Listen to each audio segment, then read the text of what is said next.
trying to make the other side.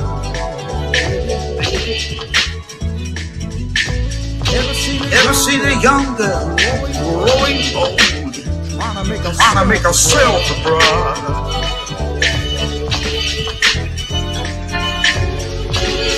So what becomes of you, my love?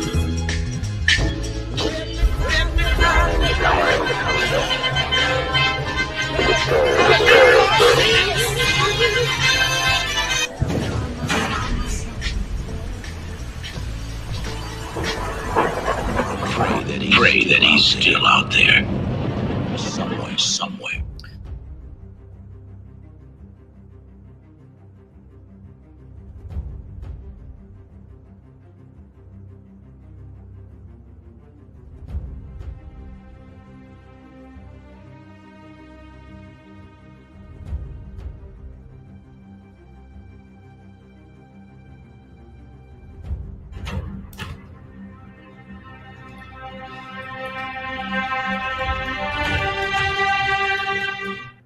Shalom, everyone. Welcome to another Tuesday edition of the Eating While Honey and Locust broadcast.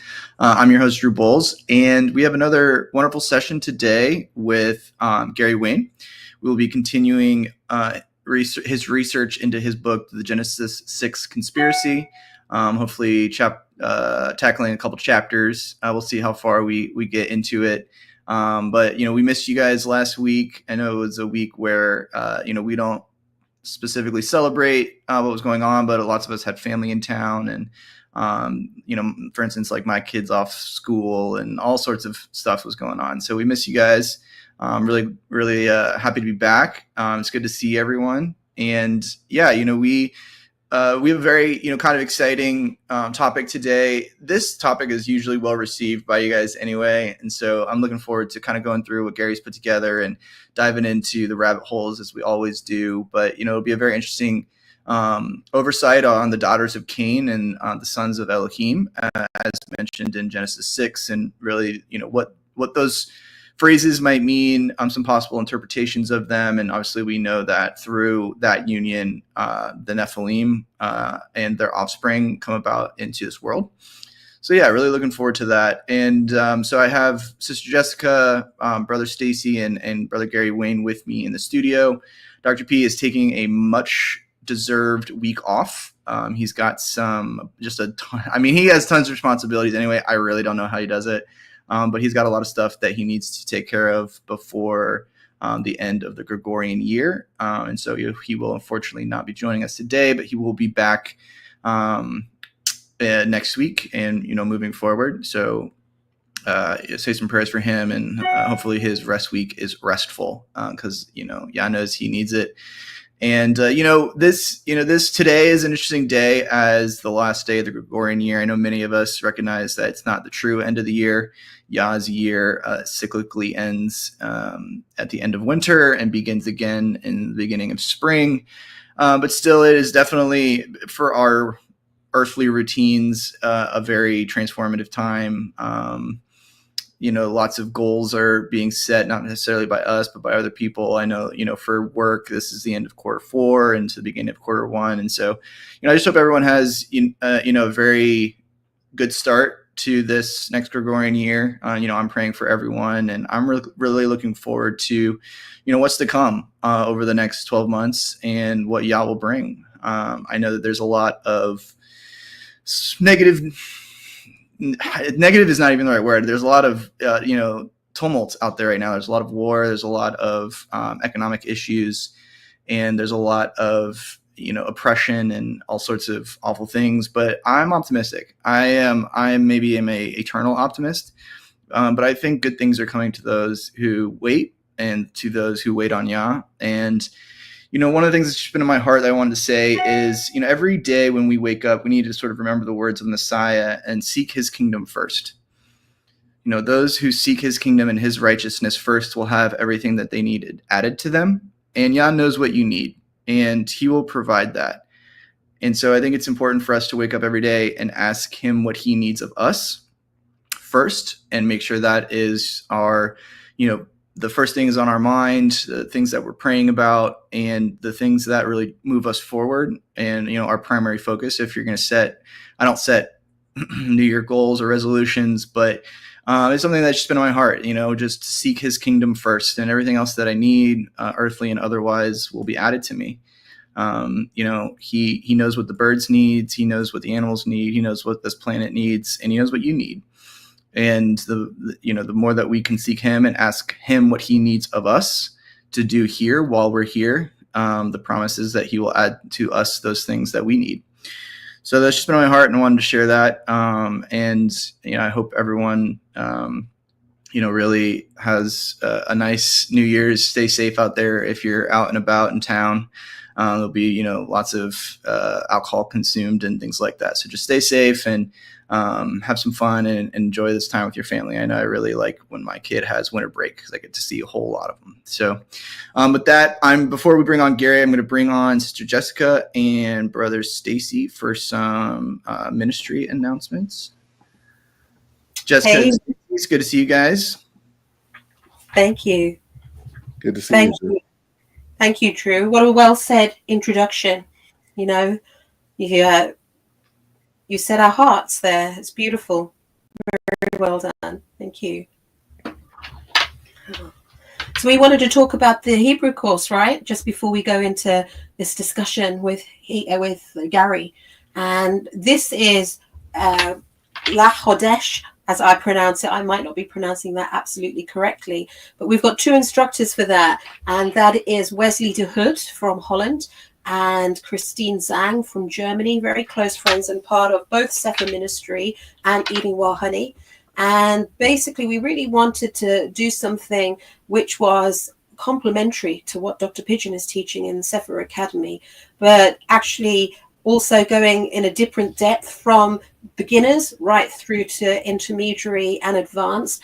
And so it's the Iberet, the Hebrew course, going into the different history, the fonts, the writings, and the sounds and the pronunciations. We're having specific focuses on that, with the Paleo Hebrew coming into the equation and the modern Amoraic block script. So there's so many different things that we are breaking down. We're providing audio so that you can hear how to pronounce it, and practice manuals so that you can print them if you so wish, memory cards so you can take them out or have them in a folder, just to get this practice with you. We're not necessarily concentrating on the Nikod system. We're going beyond that, sticking with how Dr. P has thought, and really sticking with the sacred text and looking at it from that point of view. And wow, there is actually so much, looking even from within the Dead Sea Scrolls, the Aramaic block system,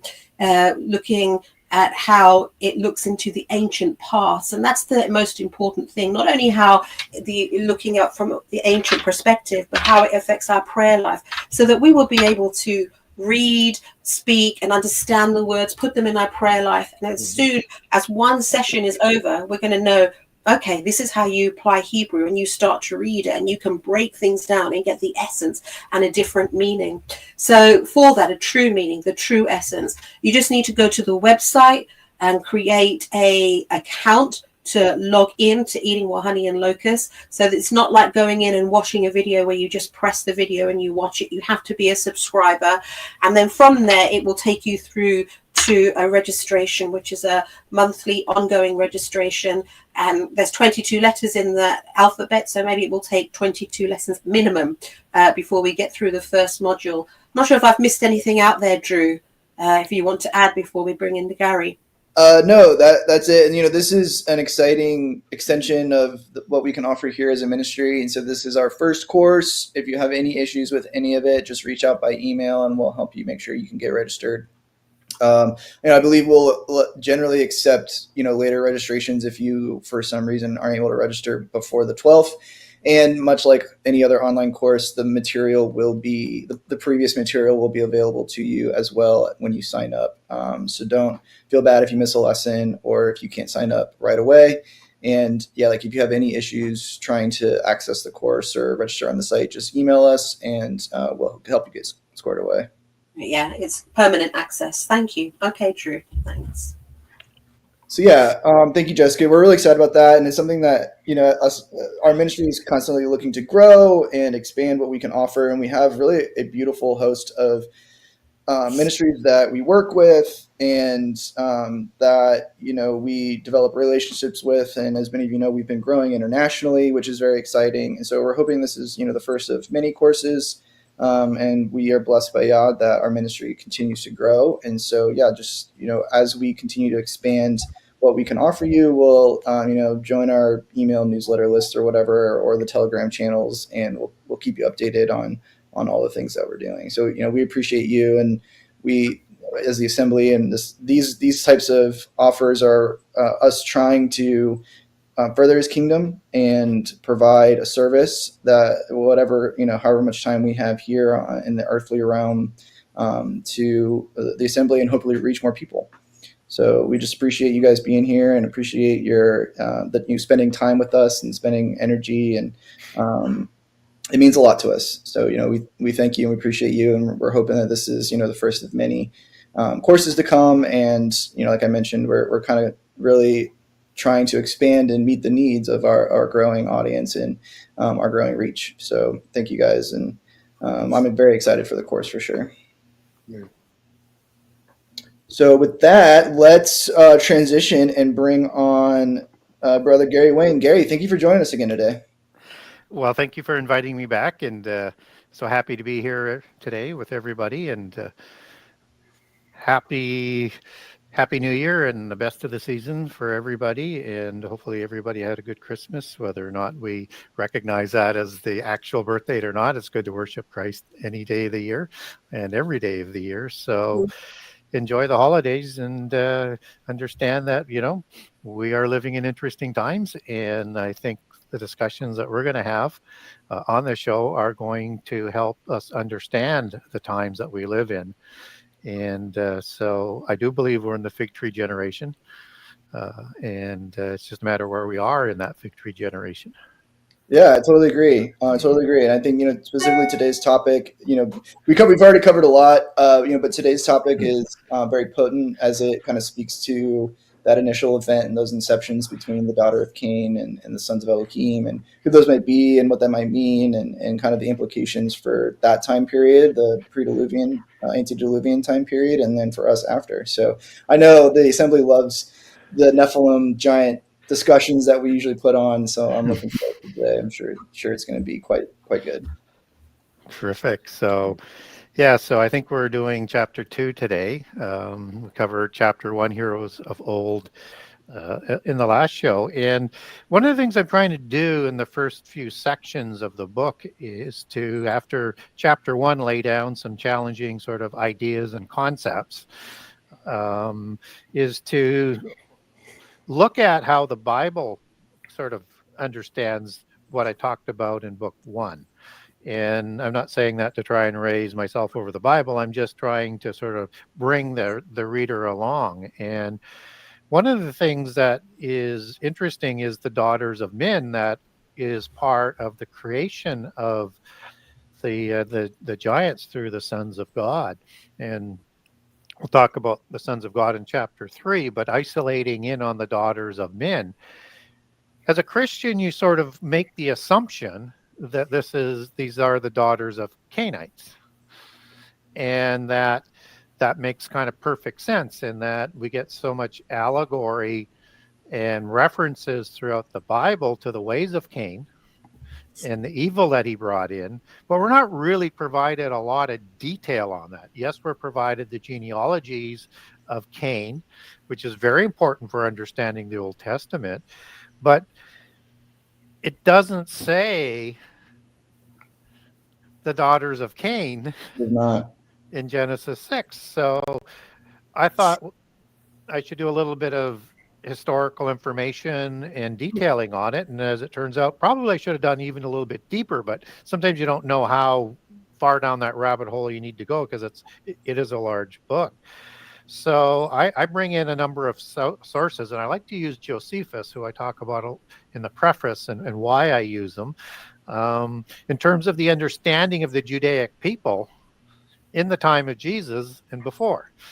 And it's important to sort of understand how they looked at things, and that they understood, just as Ginsburg in the Jewish legends, which you can't use as doctrine, but it's interesting context in terms of the thought process and the understanding to help us understand as Christians as to how people of Israel and Judah looked at their age of their nations and before the diaspora. So I go through and I like to use some of those accounts to show how they believe that the daughters of Cain were the daughters of men. And in hindsight, I probably would have liked to have put a little bit more in there in terms of how we know that from a Hebrew perspective in terms of the language.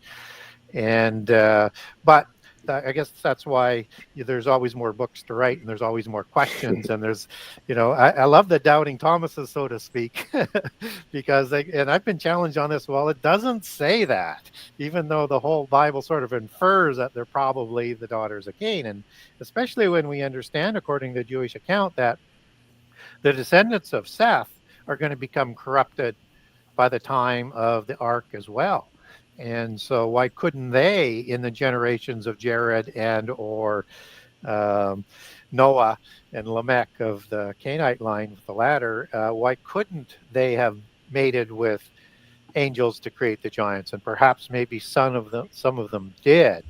But I think the Bible is detailing to us in the Old Testament that these were indeed the daughters of men. So we get male and female as a separation and being created together in Genesis 1. And, men is the word Hebrew 120 in the Strong's lexicon, which is the source word for 121 for Adam that shows up in Genesis 2:1. So that's the same word that's being used in Genesis 6. So it's kind of implying with the language of the daughters of men, male and female, versus the Adamites, specifically named and or would have been translated that way. And the translators opted not to use Adam there as well, because you could have, right? And they chose not to as well, maybe to try and infer whatever they believe, or to try not to confuse people because of there could be two different references here. But I think it's because it's used Adam as a number 120, as is what's used in Genesis 1. I think it's inferring that those are the daughters of the people of day 6 that Cain is going to go and intermarry with when he goes into Nod. And the combination of Cain taking some advanced knowledge, and I won't go too far down this trail till later, because I think it's important that we understand what's going on at this point in time. But he's going to go to Nod, east of Eden, and build a city for people that shouldn't be there. And I know we covered this off in the show before.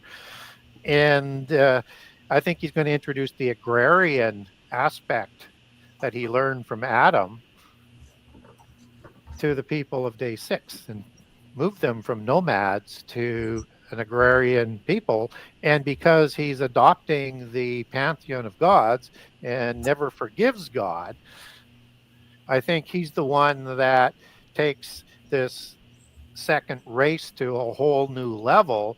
And obviously the ones that Cain was afraid of perhaps running into, because he asked for the mark that was to protect him after he was being ostracized for killing his brother Abel. So when I look at the daughters of men, I see a nation and a belief system being implemented by, and we'll get more into this in the later chapters, but by Cain and his descendants, particularly Enoch, son of Cain, versus Enoch, son of Jared of the Sethian line, is introducing this pantheon to the people of day 6, and they're preparing the people for offering up the daughters to create this hybrid race. And that word began is so interesting too, because it's Hebrew Kal-El. And if people remember from the show before, Kal-El is one of the names of Superman, that you have this house from the house of El, which is a Messiah-like figure, and Father Jor-El, and they're using the Hebrew there to put part of that Superman giant mythology on, based on, and we talked about them being reflections of the giants of old. And it's the same language that is used in Genesis 10 with Nimrod, when He Nimrod became began to be a Gibborim.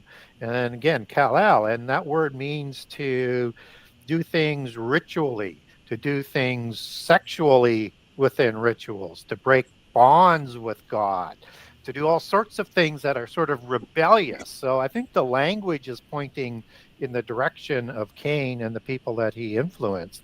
So I wanted to give a sense to people of how, and through the descriptions of Jewish sources, how Cain became evil and more evil, and his descendants became more evil in every passing generation.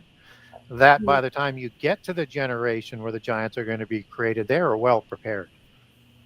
Yeah, it's a very interesting observation you make, because in Genesis 4 and 5, it details Adam's lineage and details Seth's lineage. So for them to not use the son or the daughters of Adam there in context, it would have made sense. It's a very interesting observation. Yeah, or they're the daughters of a specific one in Seth's genealogy. Right. Like, why not the daughters of Jared? So it's implying probably maybe more than just one, sort of patriarch, which you have multiple patriarchs in both genealogies, that they would be coming from a large source, but all begins with Cain and his walking away from God. It's very interesting.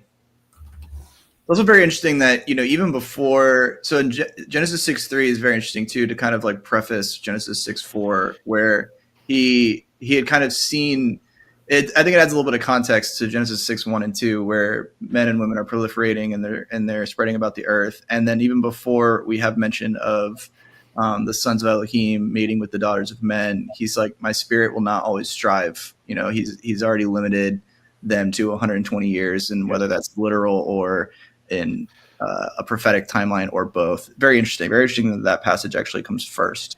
Well, yeah, and everybody likes to skip over 6:3. And then if they do deal with it, then they reimagine what it says. Right. And they don't even say, okay, well, maybe if we have questions, maybe we should look at the Hebrew on that. What they do is they just wash it away. They say, that has nothing to do with the giant story. Except for it's the commission of Noah, right? Which makes no sense to me. I mean, I get it that you're trying to find a reason, but I don't think the Bible makes mathematical errors. Right. And so when we look at the time of the genealogy being posted for Noah at the end of chapter 5, and then you get the giant story 6:1 through 4, and then you get the reintroduction of Noah, it's bookended around the giant creation. And from the time of the birth of his first son, to the time he enters the ark is 100 years. So 500 years when the first son is born, and 600 when he goes on the ark. So that can't be his commission, or it's out of sort of chronological order, right, or it means something else. And when you get into the Hebrew, it's like his spirit isn't going to contend in the physical world with physical gods forever.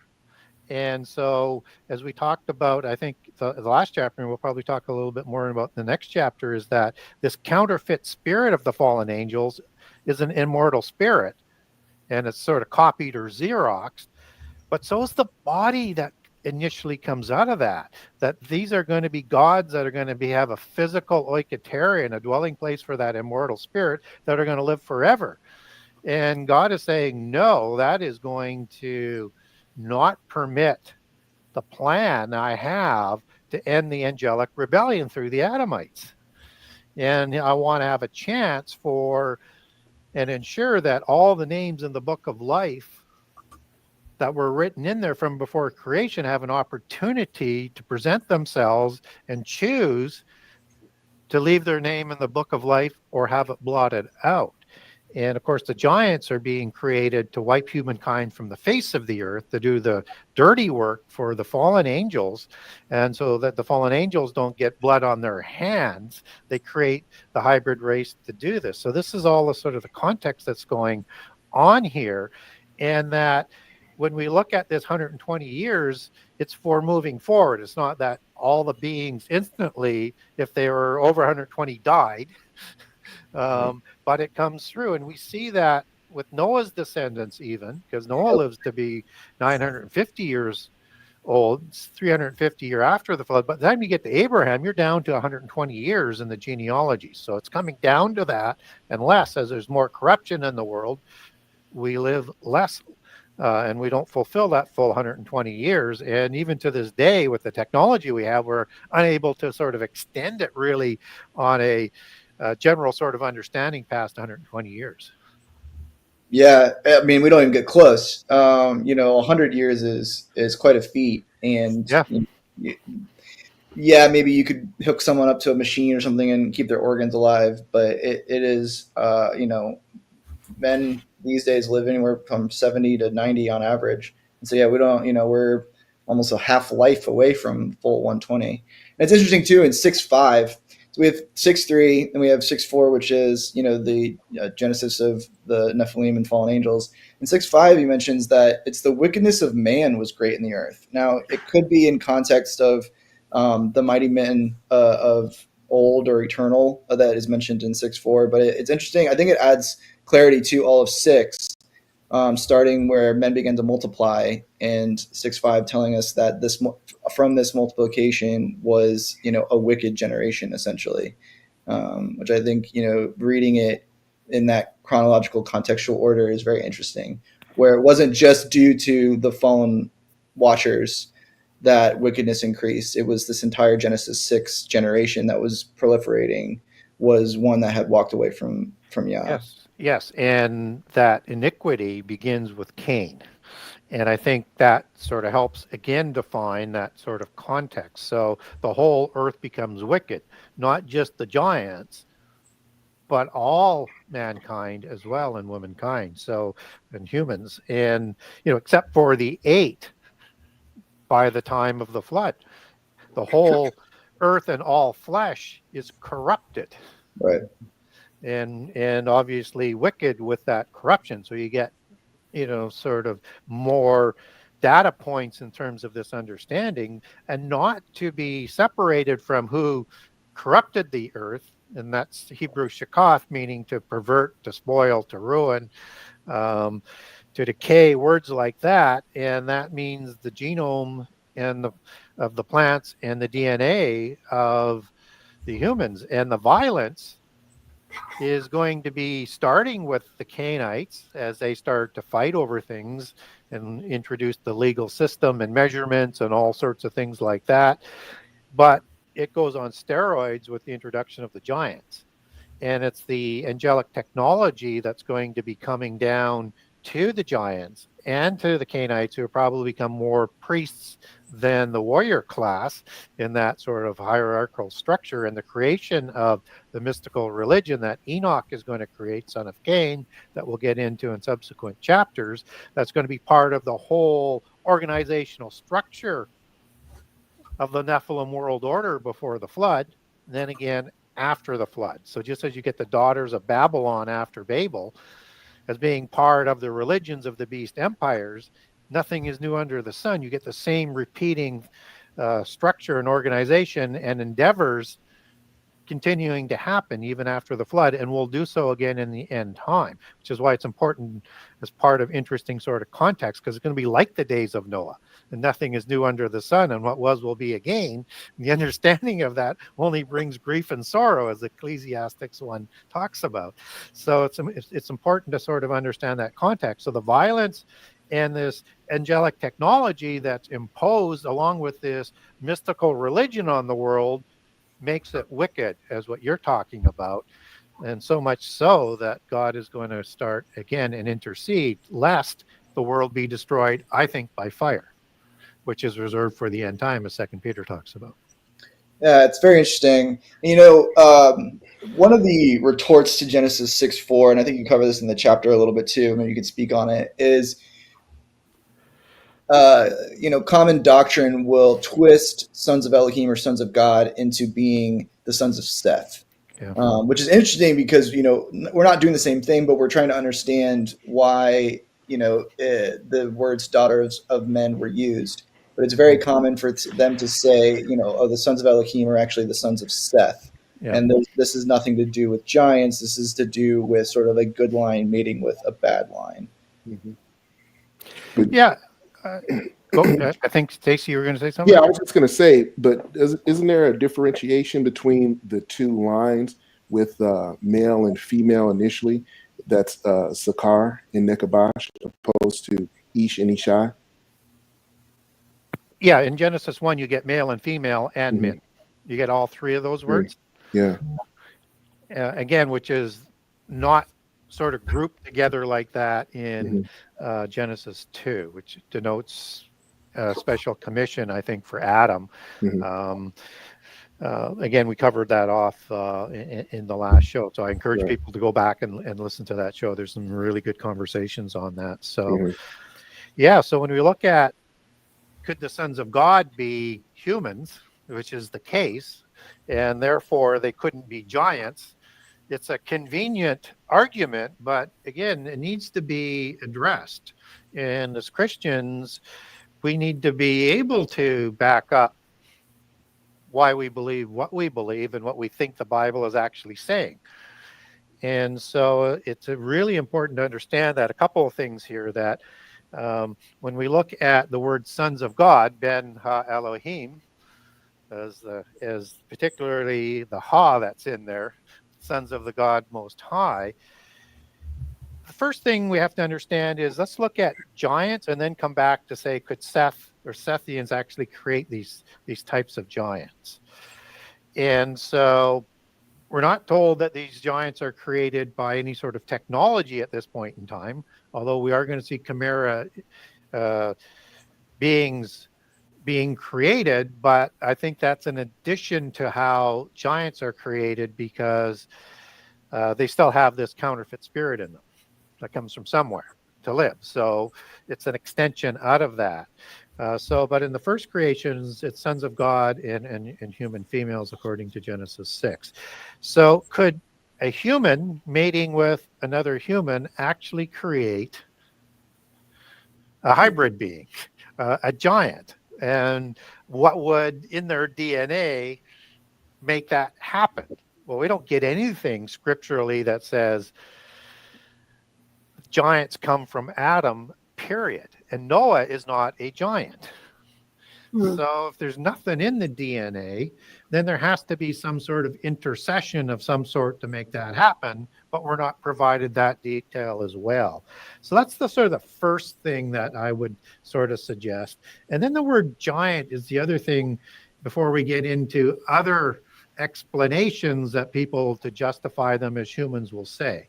So giant is the Hebrew word Nephilim, as we understand it in the male plural, and I am, and I note this in book 2, I am is a transnational term that's a suffix to reflect a majestic bloodline. And majestic as coming from angels, which is why you're going to have like seraphim and cherubim and ophanim, right? It gives you that sort of consistency and understanding.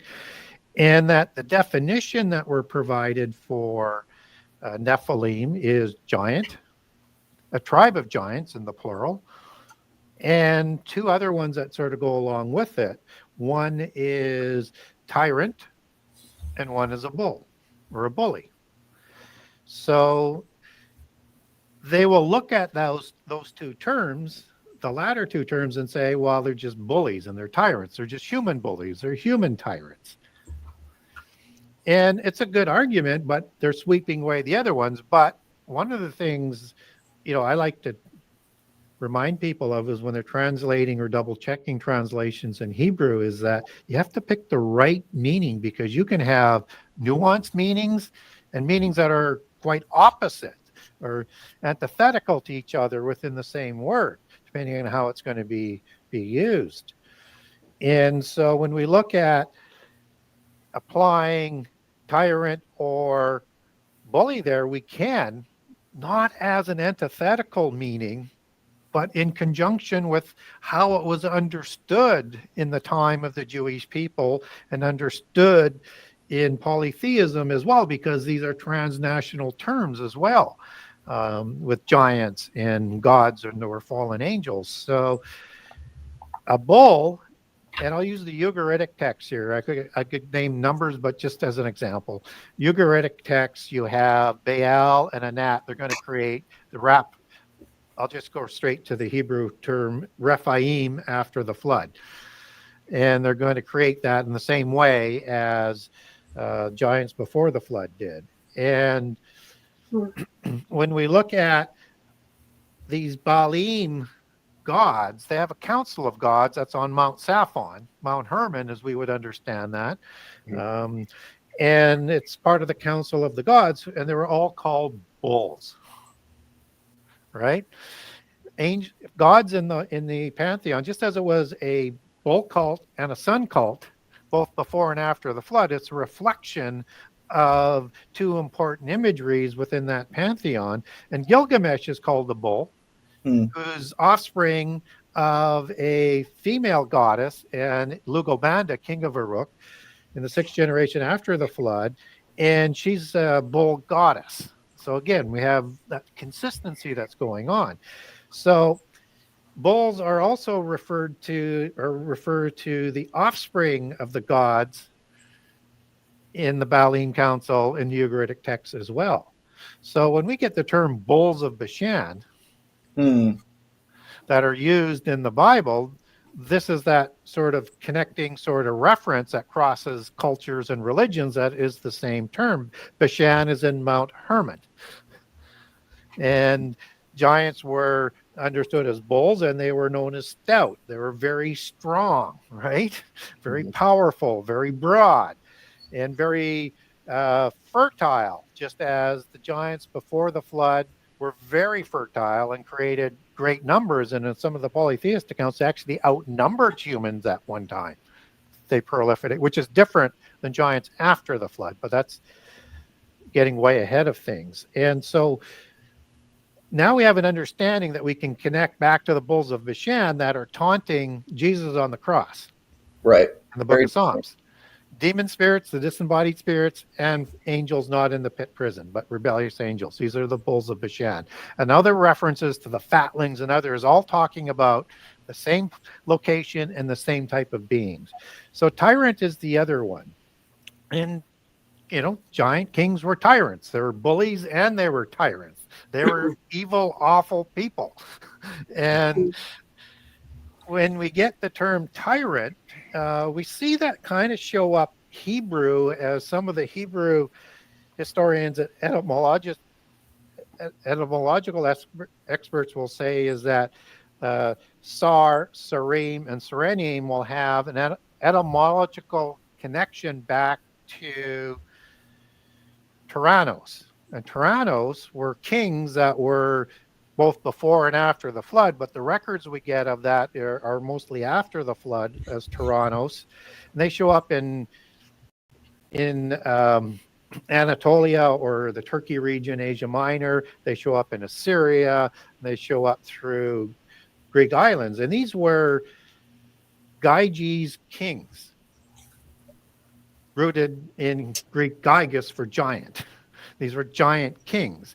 And the most famous of those lines after the flood of these Gyges kings that are going to have names like Gog and Magog, which are giants created before the flood by Iapetus, and then giants named after those giants after the flood as well, which is a common thing. So you have to be careful in terms of who you're applying to what timeline. And you do that through, is it offspring gods after the flood or parent gods before the flood, just to sort of throw that sort of out. So these are Herculides kings that are talked about after the flood, of a bloodline going back to Hercules, who is a giant in Greek mythology. And and recognized throughout a lot of other polytheist nations as well. And Hercules is the offspring of Zeus and Alcmene in the Greek mythology. Now, Zeus is the same god as Baal. It's the same pantheon with different vernacular names all around the world. Once you start to understand that, you can now say, okay, things that are attributed to Zeus, there may be some nuances to it in terms of how the myths come down in not complete 100% history form, will change a little bit, but they have the same positions, do the same things, lived at the same times. They're the same gods, just different vernacular names. So that's the Tyrannos is the root word for tyrant. And these tyrants were the Gyges kings. So we get this understanding that comes about. And the people of Israel would understand after the flood who these Gyges kings were and their belief system. That's why it's part of the definition that they provide you, and then they give you the biblical cross-reference. And before the flood, you would have had the Sethites understanding the same thing. So these are giants. Now, as we move into the other reasons, we rule out them being humans. It's the arguments that are submitted again by the naysayers, so to speak. And again, people are welcome to believe what they want to believe, because I get this is sort of creates a cognizant dissonance in your head. It did for me initially, and I didn't want to deal with it for years. I get it. But once you get by that, it starts to make sense, and it helps make sense of the Bible. But if you're not there, and if you're not wanting to go that way, I get that. But if you're going to say that the sons of God are humans, and you're going to point first of all to Christians in the New Testament as being called sons of God, they are, but that's a prophecy. That's a prophecy that is yet to be fulfilled yet, that comes as in the book of Acts and the Pentecost with the resurrection.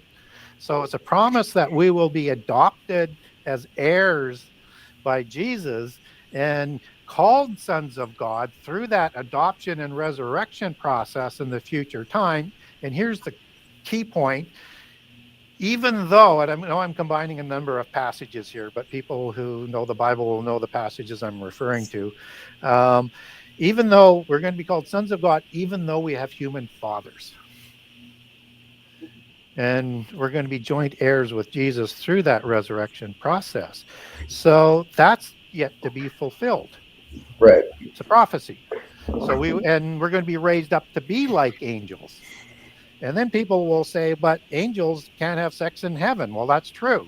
I'm not saying the giants were created in heaven. I think it's a violation no matter where they are to create the giants.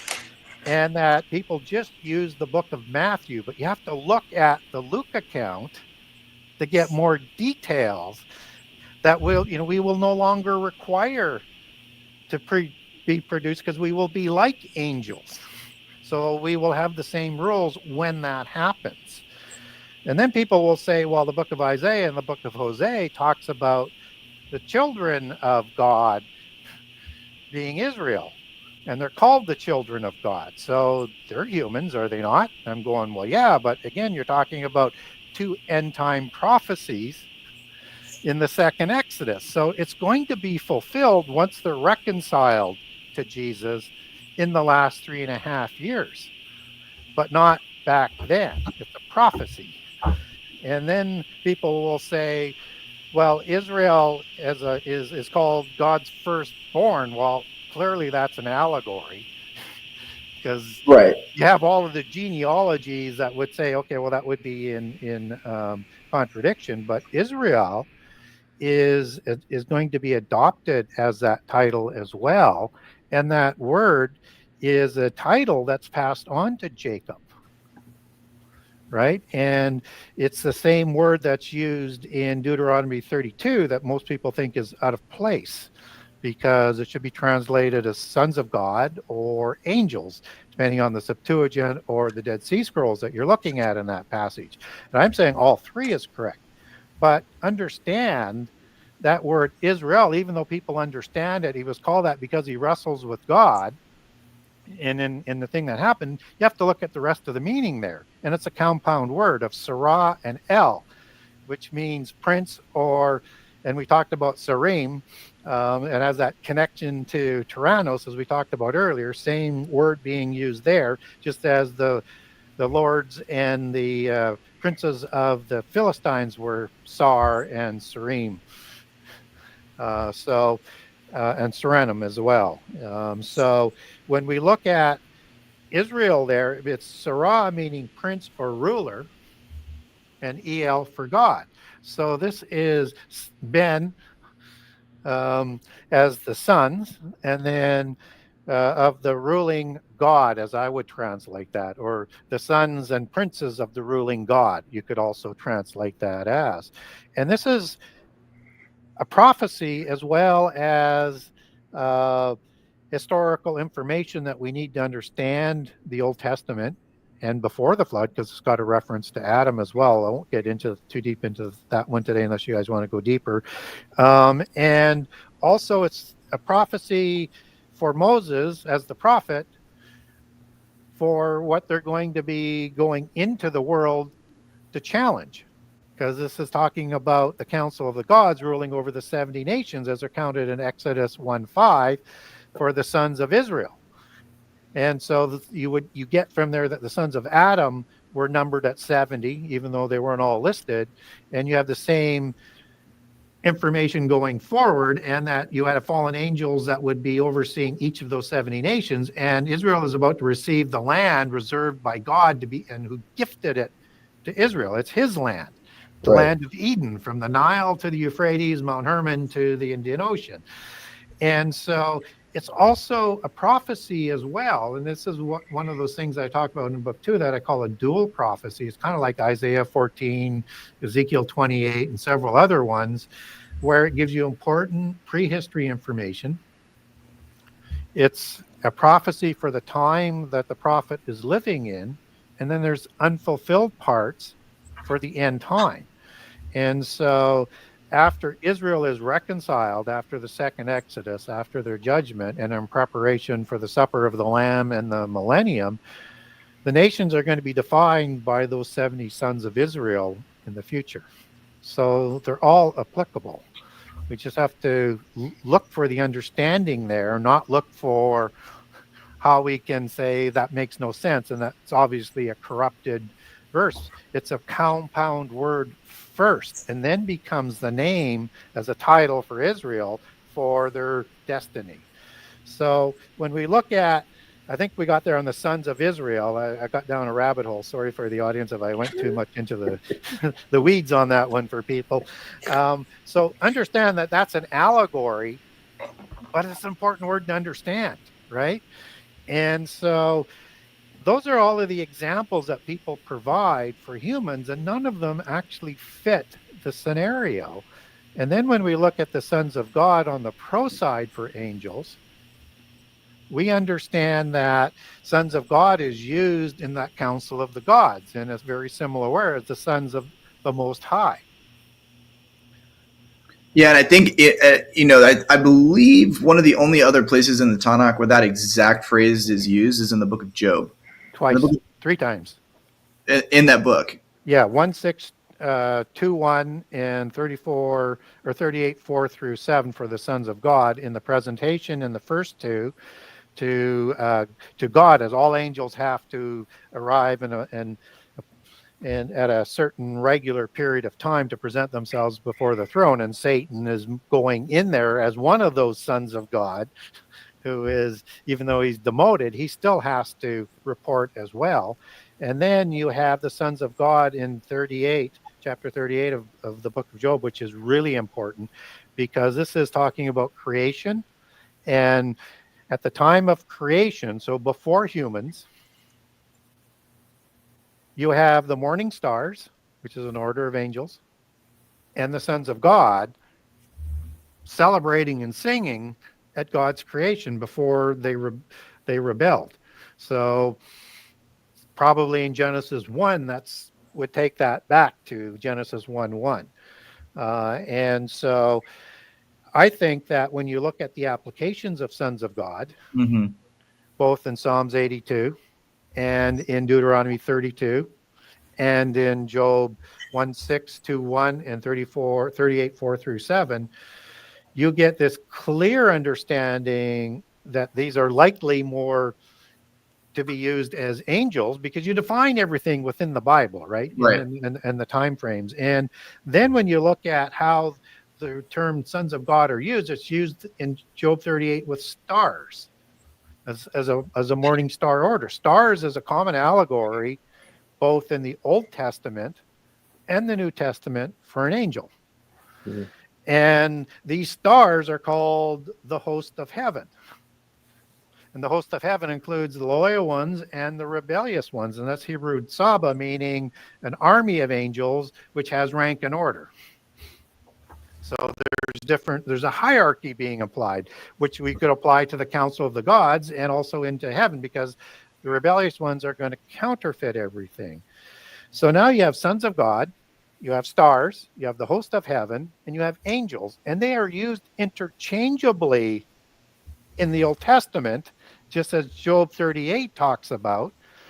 And as you link all of those up, you understand that they're the same beings.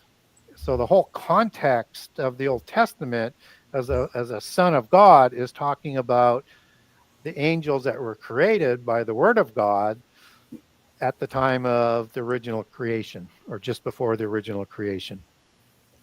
Yeah, I agree. I think Job is the strongest interlinear witness to what that phrase really means. I mean, the scripture is not going to use it one way in one place and another way in another place. And Job is very clearly not talking about people. Yes. And a lot of people will say, well, God could have had his throne set up in Eden or something, and that they were presenting. Well, we don't have scripture for that. We do get scripture that's always talking about God's throne area and the host, but it's always in heaven at this juncture. Yeah, agree. It feels like the attempt to explain it away as men is sort of to fit a predetermined doctrinal position. Yes. And that's one of the things that I would encourage people not to go into research or scriptural research with a preconceived conclusions, where you let your biases guide what you want to see and what you don't want to see. Take the evaluate the information and then link it with other passages, and do not leave out the inconvenient passages, and do not try and reinvent or reimagine what scripture says to justify your preconceived conclusion, because that's what so many approaches in research does. And that's generally where all the big arguments start to come up, because people don't want to consider all of the passages, or they're reimagining what it says. And they now put scripture in contradiction when they do that. Yeah. And I think, for one reason or another, clearly the research that you've dived into and the actual history of the genealogy of these, hybrid beings and giants and Nephilim has been intentionally hidden, or intentionally decided that it wasn't valuable to either the gospel message, if I were to, play an advocate for those who decided to not push it. But it's an important part of the theology of our history and our faith, and it being intentionally hidden is sort of criminal in a lot of ways. And kind of looking back into how the modern church might teach certain things, to me seems subversive at best. Yeah, and it wasn't always that way for the most part. You have the same monotheist Judaic understanding, even after the diaspora and the startup of the Jerusalem church. And then as you get into the Constantine church, you start to see, well, were they around or not? But still, at that time, most people sided on giants. There was a few that were raising some questions about it. And it was a common understanding even up to 1700, 1800s. It's only in the last few hundred years has been this acceleration to reinvent what the Bible says with regards to giants. Which is interesting, because it kind of lines up with the Industrial Revolution and the massive technical increase that we've seen on, roaming the face of the earth. Exactly the same. And Yeah. Josephus, who I mentioned, I quote him in the book, that he said that the common understanding amongst the Hebrews and amongst the Gentile nations is that there was this race of giants that were created by the gods or the fallen angels. And it was a constant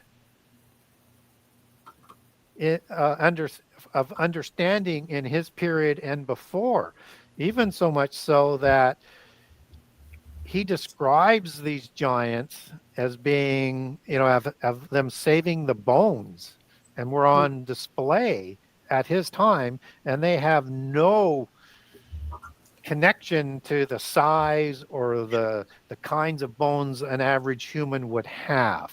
And they were kept to remind the Israelites who they fought against, just as they kept Og's bed in Rabbah that was made of iron because it wouldn't hold his weight, which was 9 cubits long and 4 cubits wide, so 16 feet long and 7 feet wide, using the royal cubit. And Josephus says measure them on the 21-inch cubit because they were royals. Yeah, obviously because the scripture very clearly talks about giants specifically. And so to not have this foundational explanation of where they came from makes it very awkward. And, like you mentioned earlier, it creates this situation where you have to explain giants through two people breeding them, which, where did they go? Why did that stop? I mean, it creates a very... And then how do they show up after the flood? Right. And then why would they show up after the flood? And the names of the tribes of giants they have to explain away, even though they can't take it back to the table of nations. I'm quite impressed with all of the inventive, imaginative ways they come up with it. None of it's written in the Bible, but it is very creative. And so where I differ, I just say, I base my opinion on what's in the Bible. And if I can't reconcile what some people might say is a contradiction, then I haven't done my research properly, but I don't tend to find that as a problem. It's just usually goes back to people reinterpreting what something means or ignoring relevant passages that support what that passage they're using is the incorrect interpretation as a standalone. Yeah, and Todd's right. I mean, archaeology supports this, and really, obviously not that we take other cultures' foundational theology as truth, but every culture on the planet has some notion of bigger beings in them, all everywhere. It's in cave paintings, it's in art, it's in foundational. Like we talk about the Greeks and the Egyptians, but even the Chinese. Everywhere in Asia, Russia. I mean, it's ever South America. I mean, this notion that there were giants is not just Hebraic in nature. It is everywhere. Exactly. And there's another line in Genesis 6:4 that you cannot explain away that makes any sort of sense why it would be there if there wasn't something asking us to dig deeper into this. And that's not only did the sons of God create giants from human females, but they did it again, and in the meaning and in the same like manner. Why would it be that they did it again if it wasn't there for us to understand? Now you can understand that as doing more incursions before the flood, or you could also mean there's a second incursion inferred from that after the flood of creation of the giants to make sense of what's going on in the Old Testament post-diluvian period, or it's both. But if there was no importance to something special about these giants and how they were created, why are we told it happened again? If they were just a little bit taller and they created a few bullies, why is it important? And one of the things that you learn, and it took me a long time to learn this, because when I was trying to research the Old Testament and I was on my way back to Jesus, is that the Old Testament bored the socks off of me with the details in it. And that, endless genealogies and this and that. And I was not seeing that every detail is important. We may not recognize it, but it's there for importance. Mm-hmm. And I think that's very, very important that we sort of understand that It's there for importance. And it's also that Genesis 1:6-4 is there to help us explain what happened in the antediluvian world. It's the Right. context for Genesis 6 and 7, which is the flood story. You don't understand the violence. You don't understand the rule that they had, that, and who they were. You don't understand the world that you were born into. And I think it is an explanation for the commandment given to the ancient Israelites to wipe out certain nations, men, women, and children. These nations would have been corrupted nations, likely whose leaders were these offspring of giants. We obviously get Og of Bashan and David, and we have literal battles against them. But it's one of the critiques of the Old Testament God is different, and all this kind of stuff, where you see sort of like on the surface this sort of cruel command to like wipe out women and children as well. But it's not, he doesn't give that command during every single battle. There are certain battles where you can loot. There are certain battles where you spare certain people, you spare animals. And there are certain battles against certain cities where he says, wipe them all out. And without this exact same context of, well, why did he flood? Why was Noah's flood necessary to begin with? You also don't understand them leaving the wilderness and entering into that promised land in the same context. Yeah, you cannot understand the Exodus and the conquest of the covenant land unless you understand the giants. Right.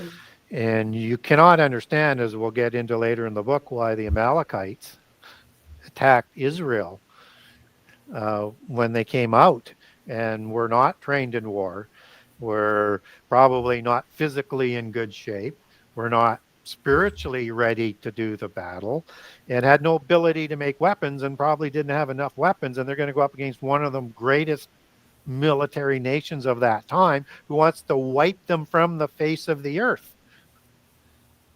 And if you don't understand the context of the giants, and as we go out in the book, I'll get into it, and I'll get into it in a way that's even more, I think, eye-opening in book 2, in terms of what's going on there. But understand that this is not just humans. This is a hybrid race that has been created through Timnah and Eliphaz. Timnah is a Horim giant, son of Seir, of the Dukes of Seir in Genesis 36, outside the Table of Nations, to help us understand some of what's going on.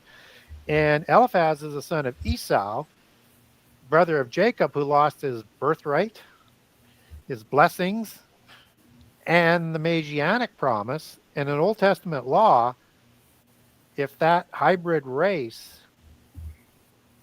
wipes Israel from the face of the earth, they would inherit all of that. Right, they would regain the lost.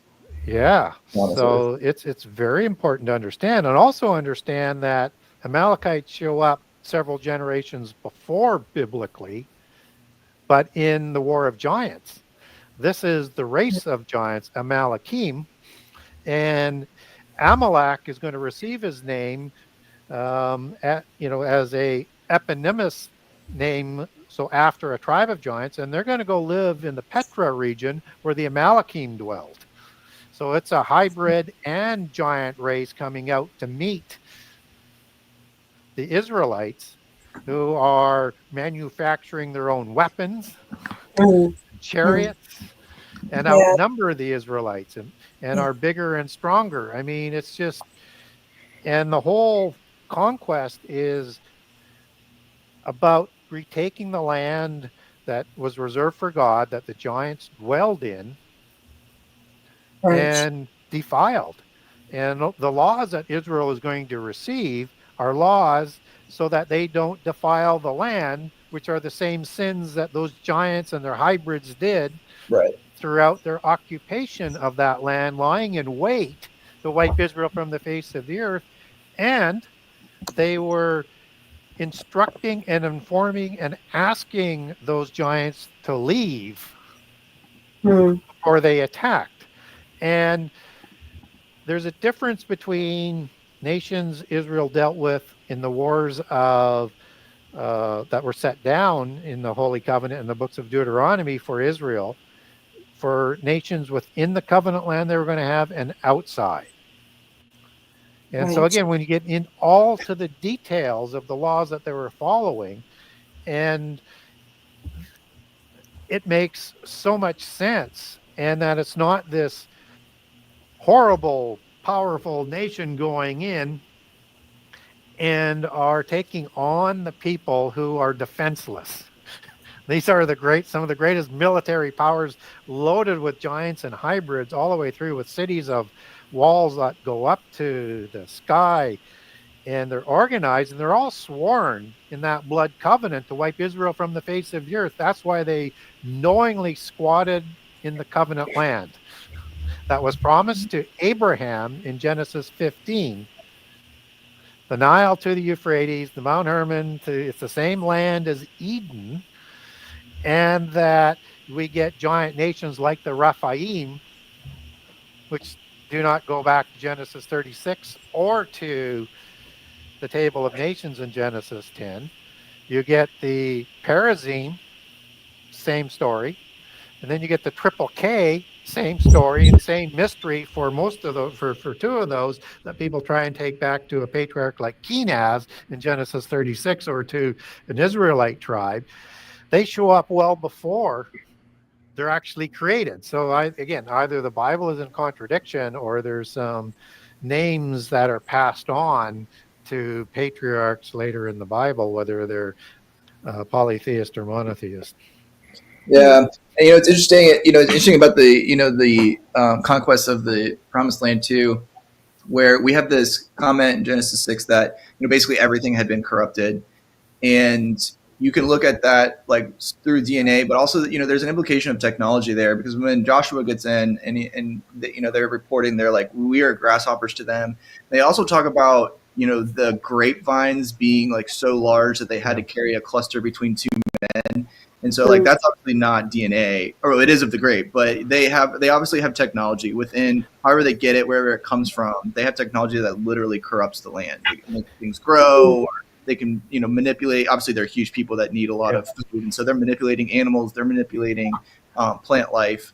And so I do think the implication there is that there's a technology that is either passed down from them, innate in their DNA, however they're obtaining it, that they use and further corrupt the land, which adds explanation to why everything would be wiped out.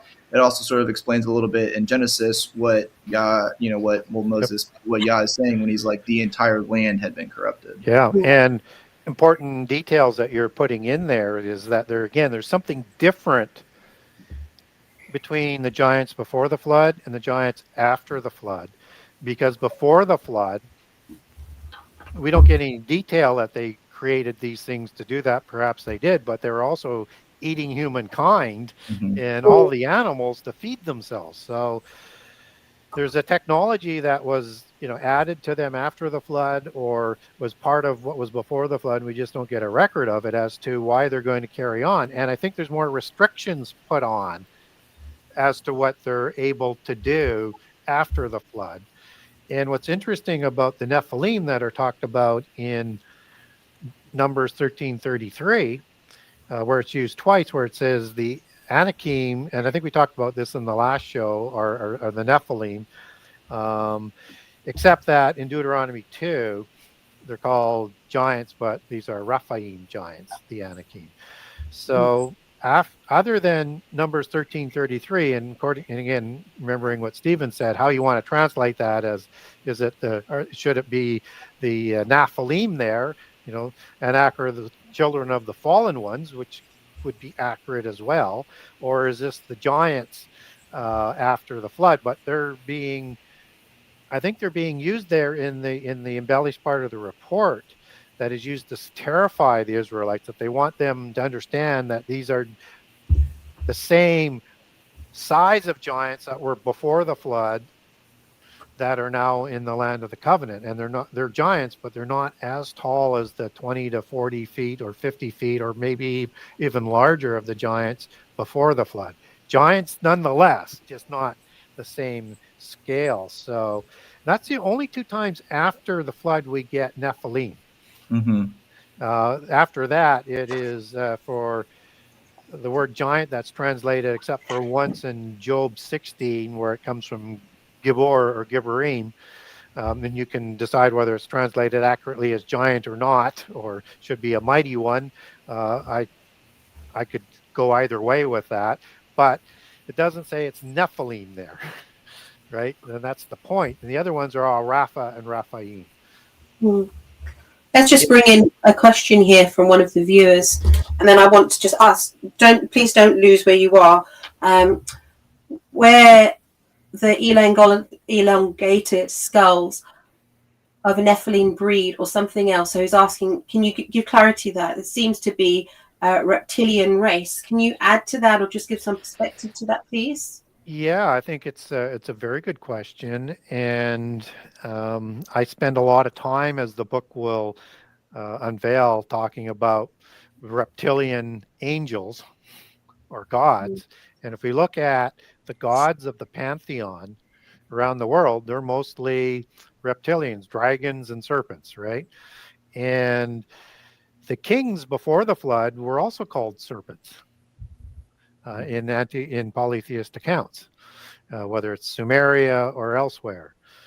And they populated the kingships, and the gods were mostly serpentine. They're not all serpentine, but they're mostly serpentine giants. So there's a kinship here. And if we look at gods like Anki and Enlil, even after the flood, they are serpentine gods in the Sumerian tradition. You have Zeus, which is originally depicted as a serpent.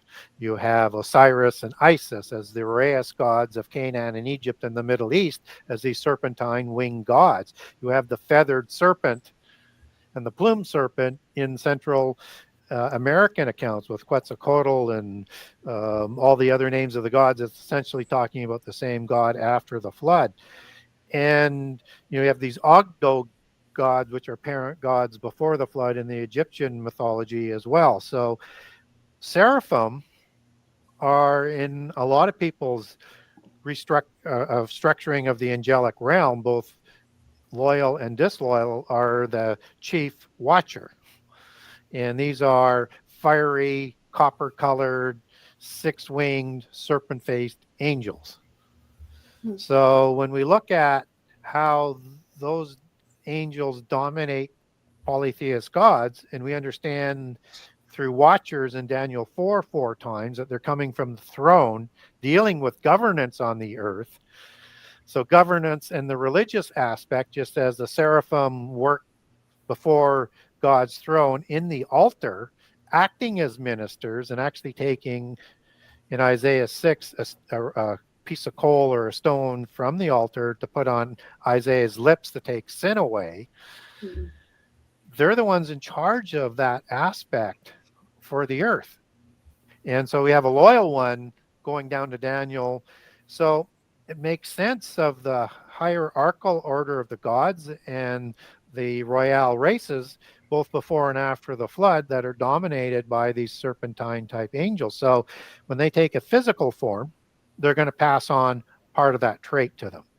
Now, let's get to the elongated skull and connect that back in. So not only do we get depictions of elongated antediluvians throughout the Middle East, we have elongated skulls that are around, and they're sutureless. So they're larger than human skulls, and they don't have any sutures in the back. So you can't make the sutures go away. And if you bind children after childbirth, you can make an elongated skull, but you can't increase the volume capacity. Right. So again, they're giant for the race, which is the definition of giant in Webster's. It's beyond the normal size, right?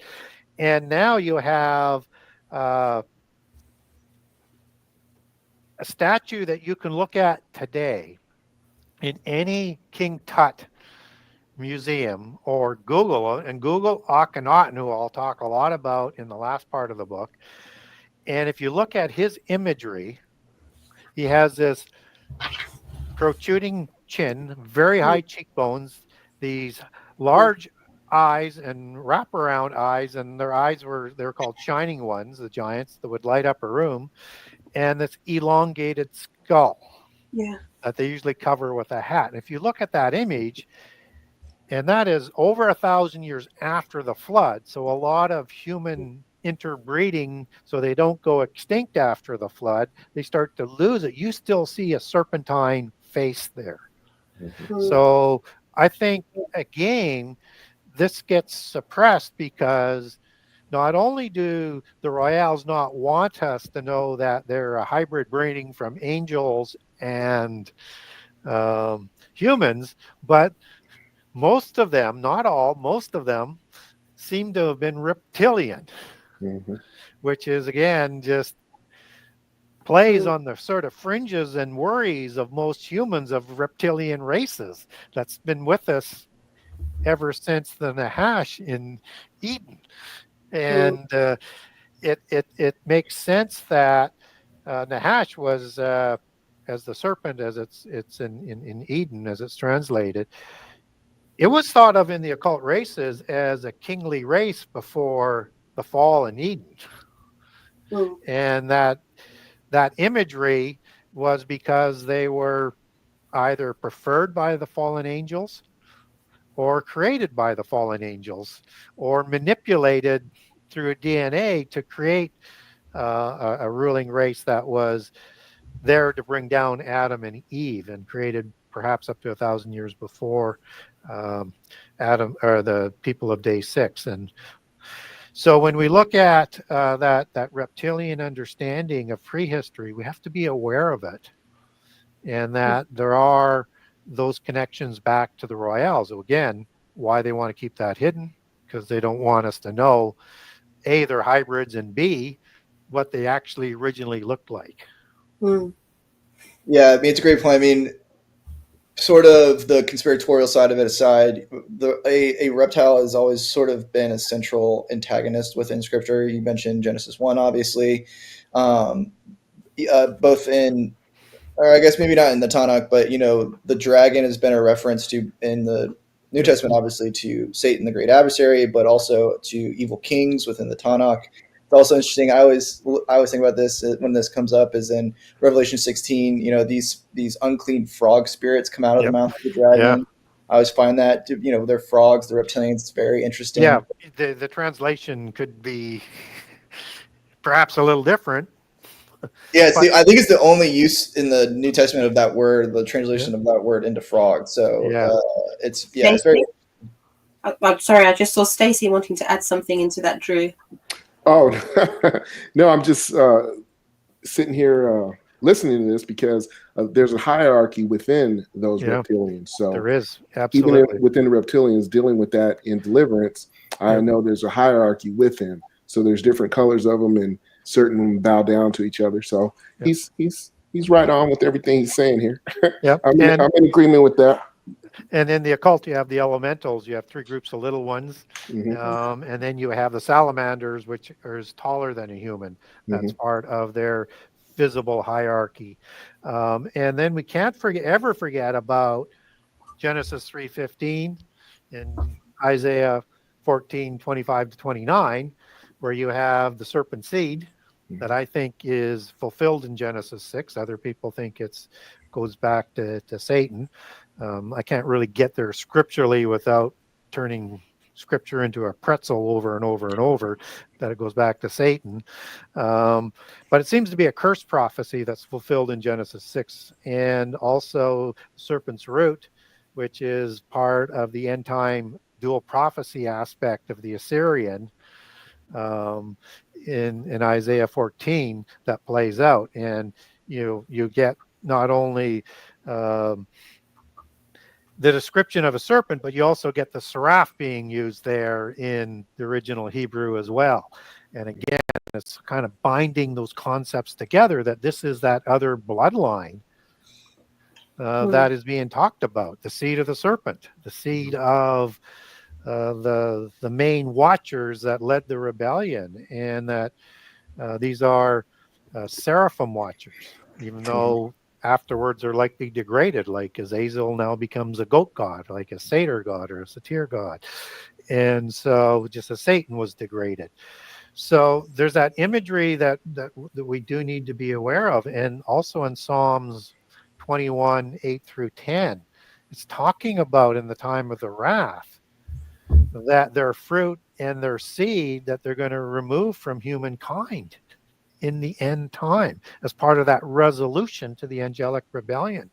And those are the terrible ones that are slaughtered as a branch of the terrible ones in Isaiah 25 in the end time on a mountain. And those are terrible ones that are also recorded as the worst of the terrible ones in Ezekiel 32 that are already in the pit prison, in the sides of the pit prison. So this gets talked about over and over and over about this seed line that we're up against, and it's just not allegorical, Right. it's physical. Right. And there are also female versions because you also have Medusa, who is also that serpentine creature as well. Yeah, absolutely. Or Tiamat, Right. Consort of Absu, is a serpentine, and Tiamat is very much equivalent to like Lotan, Yam, so many other names and cultures around the world for a Leviathan type creature, just like the female Leviathan was killed in the book of Isaiah, and the male will be killed in the end time. And one could look at that as maybe that was an allegory for Satan. It's my speculation on it, and his consort.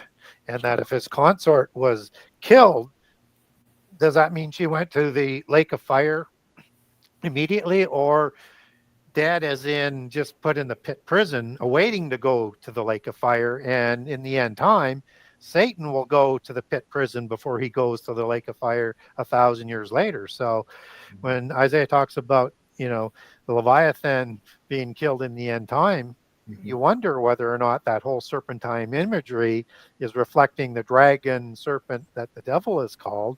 That is talked about again in all polytheist religions. There's that commonality, just that polytheist lens that they use for prehistory in terms of how they frame it, and then the outcome for the end time. So with Leviathan being the female version that's in the water of the serpent, and Behemoth being the male part on the land, what would Behemoth be as far as? I think they're two different creatures. Right, but what creature is Behemoth? That's what I'm asking. Yeah, that I don't know. I've not resolved that one. Gotcha. Okay. I haven't seen any prophetic or other references that I can actually sort of sink my teeth into. So, Gotcha. So no, I've not. He's got a tail like a cedar tree, right? That's what Job sort of describes. Right. I will say, I don't, Behemoth takes on a couple different names in pop culture, specifically out of Asia, and it's usually a dragon-like figure. Not that that means anything specifically, but Behemoth definitely is represented within a lot of media coming out of Asia. And it's usually dragon-like or some reference to it. Yeah, my suspicion is it's some sort of serpentine type of being, but also distinct. So, and it's on the land versus the sea, and that's kind of different as well. So I'm not, if it's some sort of allegory for another being or has a play into prophecy, we don't have that today. Maybe there was something before, but I've not been able to get enough to really, but I wish I could, because that one kind of bothers me. It's like, what is that all about? How come I can't get more information on it? Yeah, it's definitely not a hippo. It's a funny comment. There will be, some translations will be like it's a hippo, which I don't know if anyone's seen a hippo. They definitely don't have a tail like a cedar. I've seen that been like, oh, which the brontosaurus, that some of the dinosaur records possible. Obviously those, as we understand them, were either reptilian or maybe modern science would have them be more like birds or whatever. I don't know where I land on that, but it's very interesting. Job's the only real definition we get of any of its characteristics. Dinosaurs, before they came up with that word a couple hundred years ago to change it from dragon, is what they changed it from. And I think, whatever dinosaurs were on the earth, doesn't really matter to me. They were kind of representing the head seraphims. They're reptilian. And now, as you say, some of them present them with feathers. And again, you have 6-winged feathered seraphims. So, and they're giant type beings. So everything has a directional sort of connection to fallen angels that they were manipulating DNA in creating these type of beings. Yes. And that could be before the flood, or it could have been between Genesis 1 and 2, or both. I mean, like you mentioned, they were huge, massive beings that needed to eat massive amounts, or biologically engineering massive animals so they could consume them. I'm with you where I like the dinosaur thing is not a tree I bark up, but it's interesting. There's plausible understandings of those creatures through that lens. We've got a good question here from Debbie Johnson, and it's question, Stacey and Gary, are you seeing an increase in the spiritual activity on earth that is manifesting itself into people? I'd be interested to hear both your perspectives on this, please, for everybody here. Mm-hmm.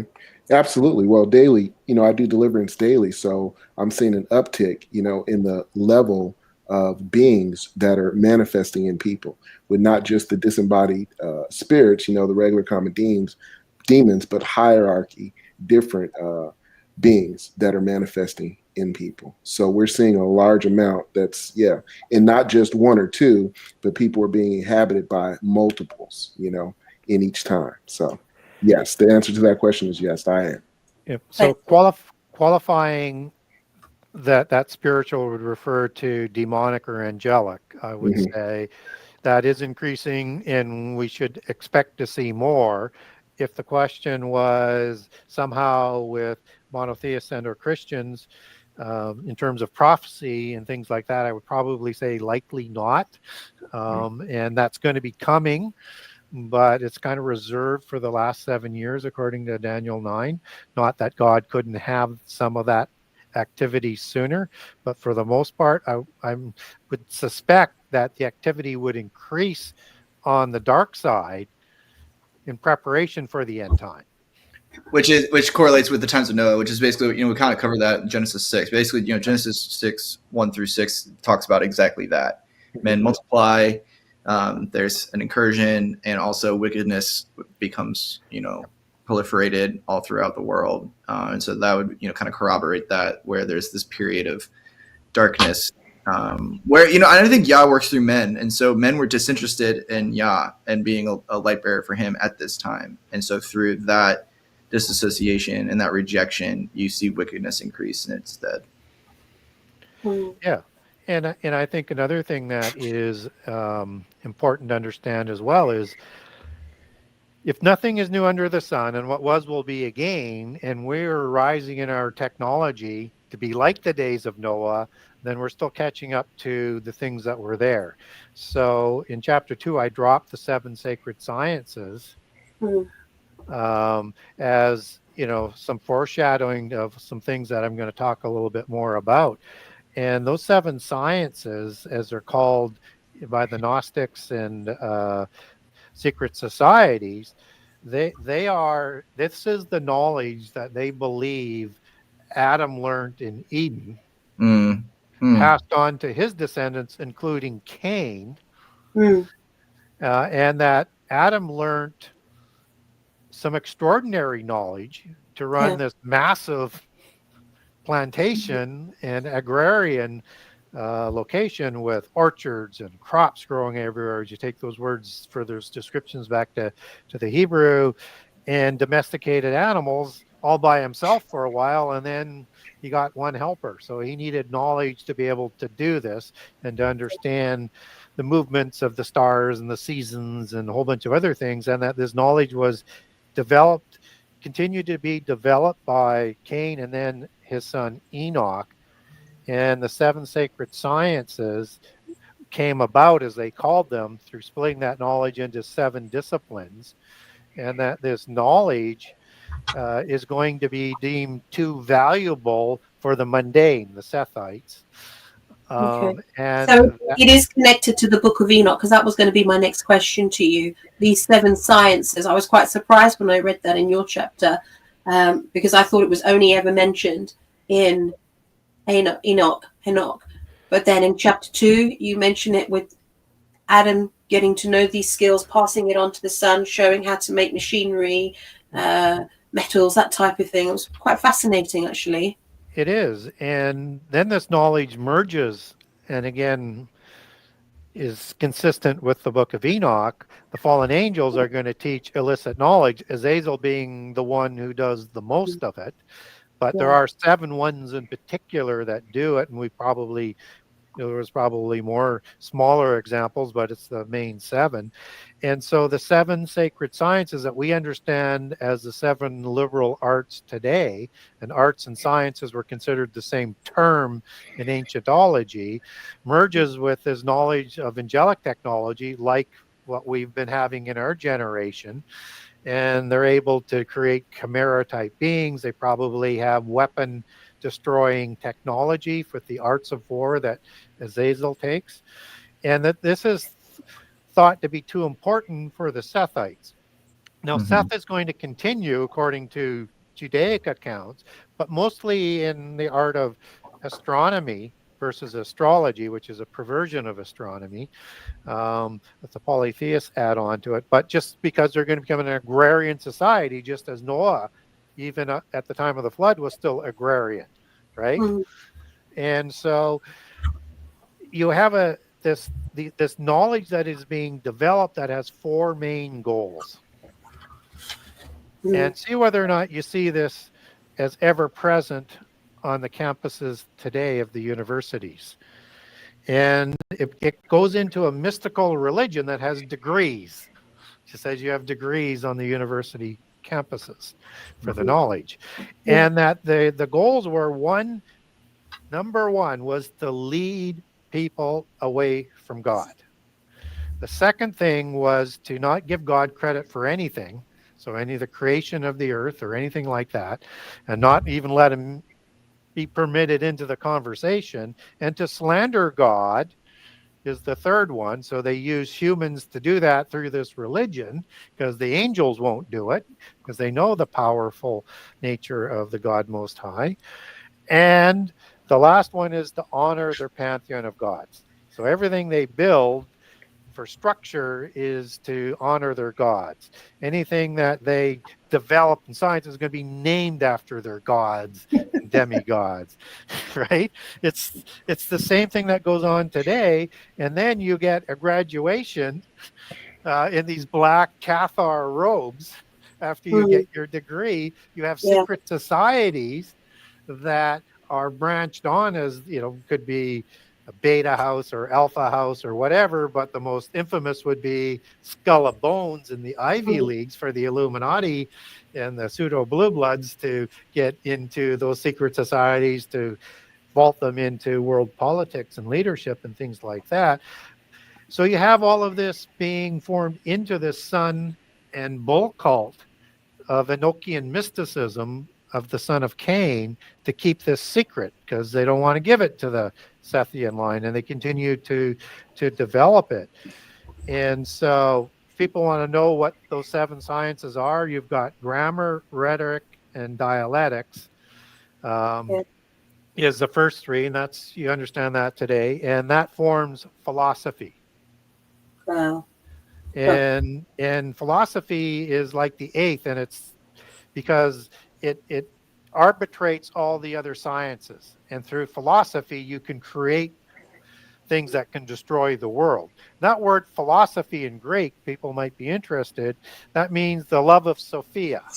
Sophia is the mother goddess in Gnosticism that created the 12 archons that they say would include, notice I say they say will include the God of the Bible and Satan and the other 10 archons that she created.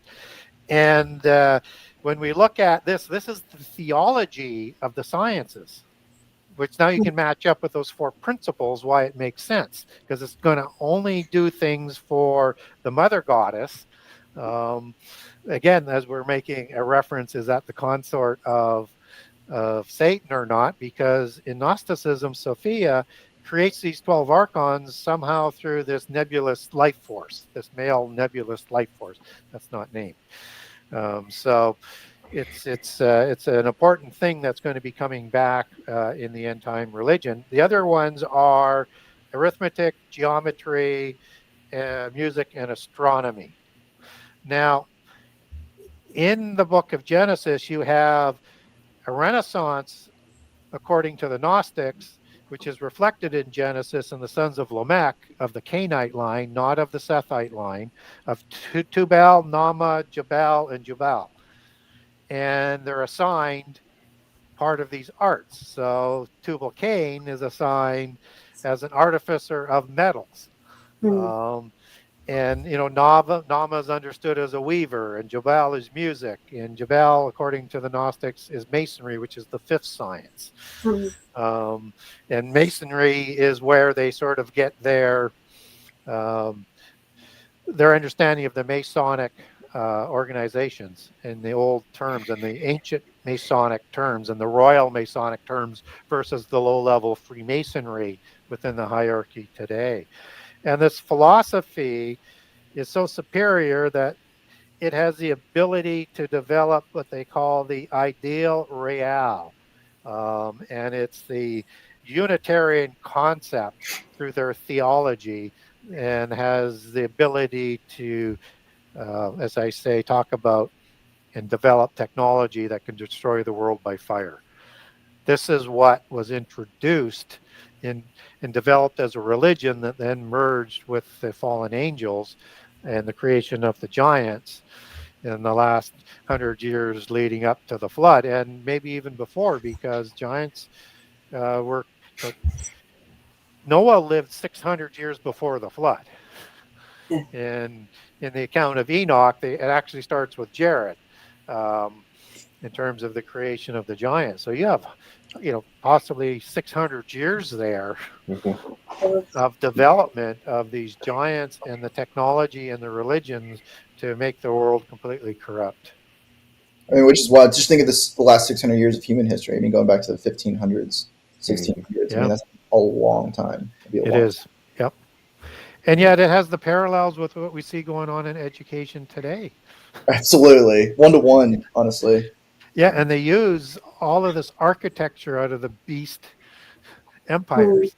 You have Greek architecture, you have Egyptian architecture, you have Roman architecture, you have, the Babylonian Persian architecture, and it populates the more, I guess, established universities all around the world. And our government, every government. And the government buildings too. Yeah. In America, it's all Roman, Greek. Because they're honoring their system that rules this world. Absolutely. And the hidden technology you're talking about, a lot of it is not so hidden. It's hidden to the general public, but if you research it, you can find it. Like he's talking about the flying Vermana machines. Those things used to have plasma ability, in India. So they had several destruction. And then Rob was mentioning about Skull and Bones. How can you have a secret society if they're have a website? Well, that's what they put out to us, Skull and Bones, so we know that one. But there's actually hierarchy, which is Scroll and Key. That's where the main people come out of, in those. So all those secret societies that they tell us about that are spoken in the norm, there's always a higher level. Yeah, I mean, how many people? Yeah, there is. And it goes right to the 13 families at the top. And how many people are aware of the Royal Masonic secret societies? Right. You have a few that they might be aware of the Anjou, for example, is the Order of the Golden Fleece.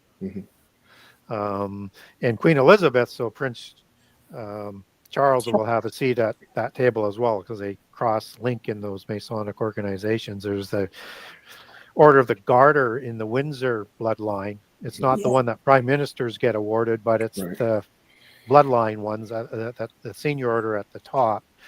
And that Golden Fleece is an allegory for the Golden Fleece out of Greek mythology, which was the clothing which made the clothing for the gods and what the demigods were after as well, that would help that physical body to stop decaying so that they could maintain that body for longer while on the physical world. But the most obvious one, and you can Google this, it's the Knights of the Seraphim, which is the Norse bloodline. Yeah, and they wear their regalia right out in the open, and people don't know what it is. That's what's funny about it. The ones that know, so they're talking to each other. Yeah, so they feel they can keep things secret in plain sight, Right. because they've prepared us Mm-hmm. not to deeply analyze what we've been brainwashed not to. Mm-hmm. So they do things all the time in plain sight. That's how diabolical Right. their system is. And they know, for the most part, we're too stupid to dig into it. And they know we're too stupid because they've been brainwashing us since childhood. Right. I mean, there's that famous quote that, like, if we woke up to the symbology, the world would change overnight. I mean, that's basically what you're talking about. It's like Yes. the general public does not look at things from a symbological standpoint. They're not looking for symbols and hand signs and pins and lapels and all that kind of stuff as meaningful, just because they're not told to, they're not taught to. It's not, it's not something that society has really elaborated upon. And so, like, for a lot of us, they've got websites and, the Illuminati's and Dan Brown's movies and this kind of stuff. But even when lay people like hear that, they don't think deeply about it. Either it's fictional, or like it's funny, or it's a conspiracy theory, or it's easily written off by most people. But I do think there's like some code that they like kind of have to tell you what they're doing. Clearly, there's a question is like, are there similarities between what's in a movie and what's in real life? And the answer is just like, yes. I mean, they're drawing on examples from the real world. Is it a one-to-one? Probably not. Maybe. These people are obviously involved in curating society, kind of like you were talking about, Gary. I mean, they curate education, they curate society, they curate, the Overton window and the common discourse and all these kinds of things. And it's sort of like a flaunting thing for them, where they can like get, they can throw these things in your face and no one really picks up on it. They can say these words, they can wear these rings, they can do these things out in public. I mean, I don't know, you look at the handshakes between world leaders and all this kind of stuff. And, these adversaries come from, it's political theater. These adversaries come from, the same schools, the same families, the same background. And they can do these things in front of us, because while we look at it and we're like, well, this is that, and we can identify it, the vast majority of billions of people around the world aren't on that same page. Yeah. And it's so diabolical, and they may be forced to do it, but they may be just wanting to do it because they're so hubris. Mm-hmm. And they know that, and we all are going to face judgment, even though faith will protect us, because that's the only way we could be rewarded is through our faith, because we all sin. Nobody will be able to say that you weren't told. That's how diabolical it is. Mm-hmm. They were telling us all throughout our history who they are and what they're trying to do, and we refuse to believe it. Mm-hmm. Yeah, they call it Aleister Crowley's lesser magic. They have to tell us what they're going to do before they do it to us. Mm-hmm. Right, it creates that illusion of consent, or that illusion of like just like you're saying, Gary. I mean, like, oh, we told you we were going to do this, and therefore you consented in some form or fashion by not resisting or questioning or whatever. And their only purpose is to, since the resurrection, I mean, I think they still believe they can win, but I know the fallen angels know they can't after the resurrection, my understanding anyways. And I think that their goal is to destroy as much of humanity as they can. That's their only purpose. Yeah, corrupt as many souls as they possibly can. I always think about, the adversary knows he's doomed.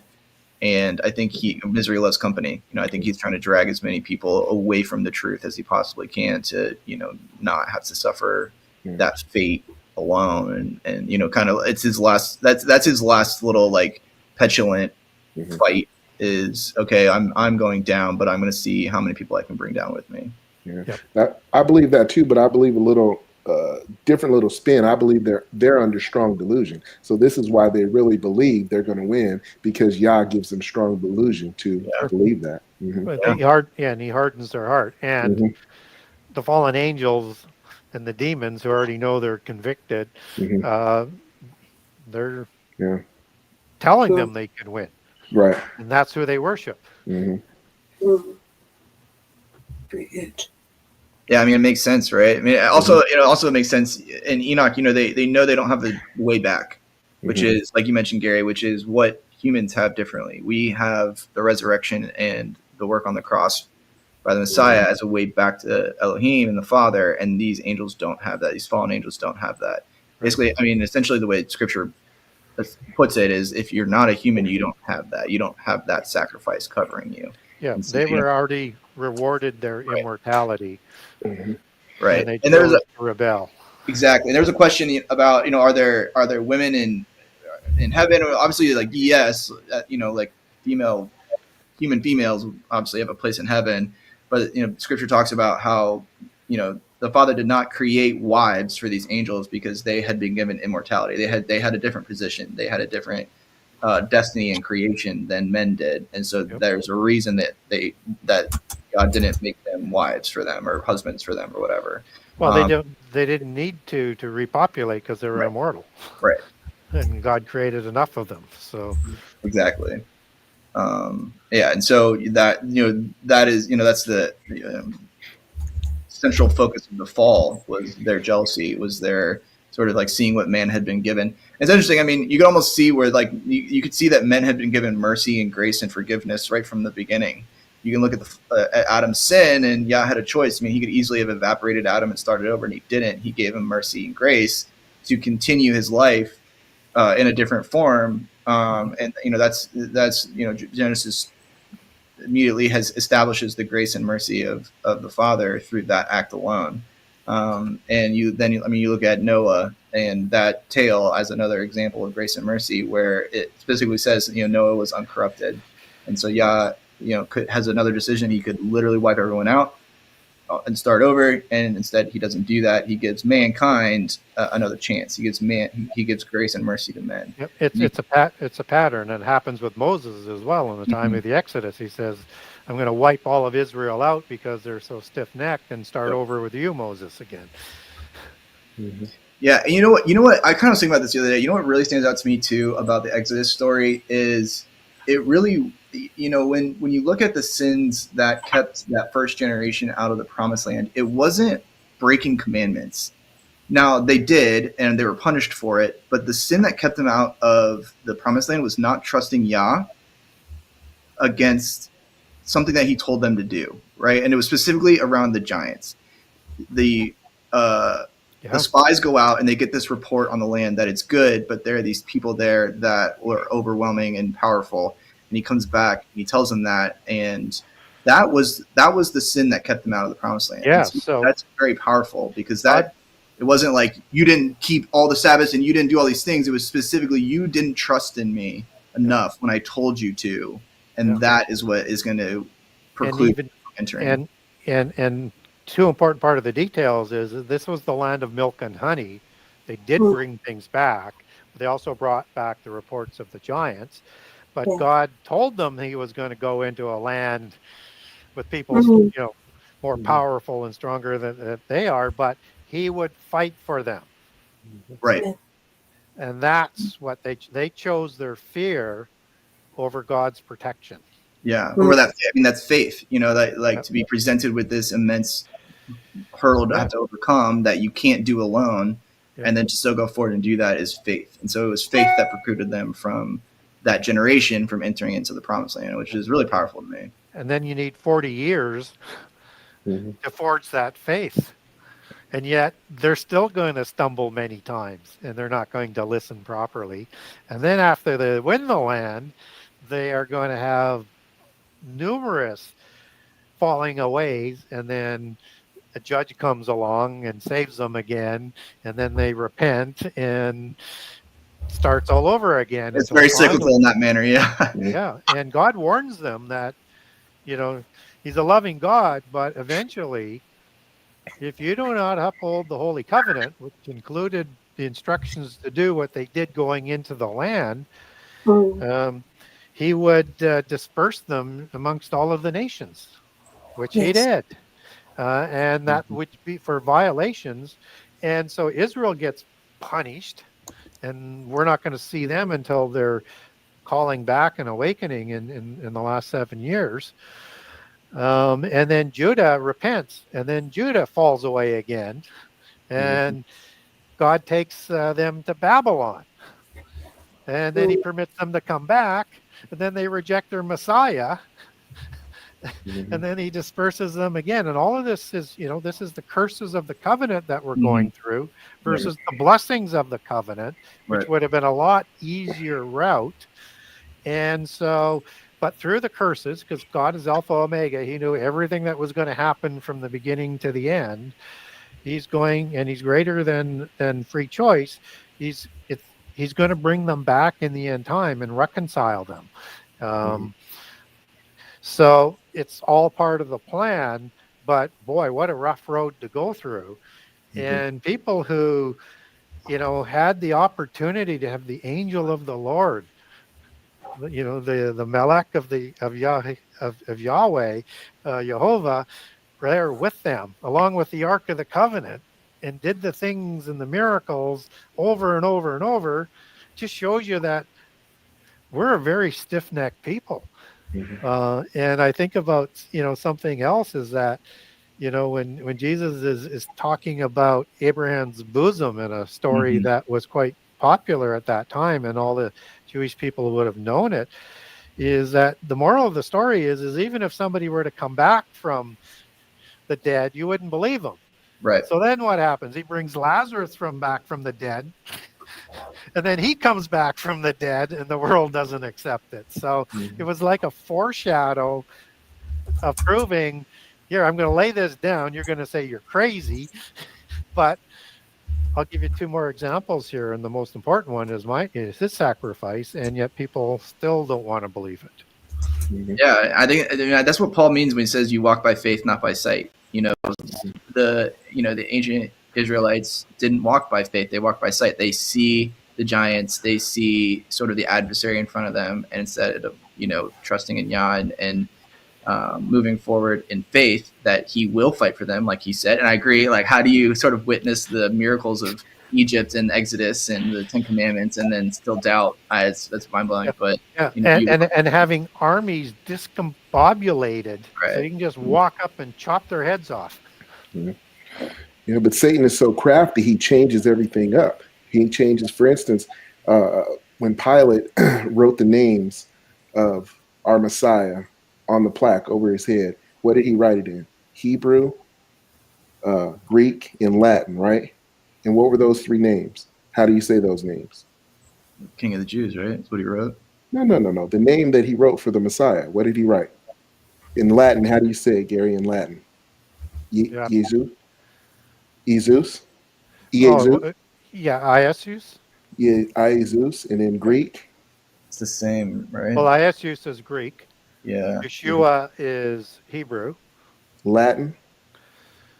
Latin, I'd have to double check on that. Right, but it's similar to that. But my point is, when you say Yeshua, that actually means the one that cries out. So there's actually Yahusha, which means my Savior and my Deliverer.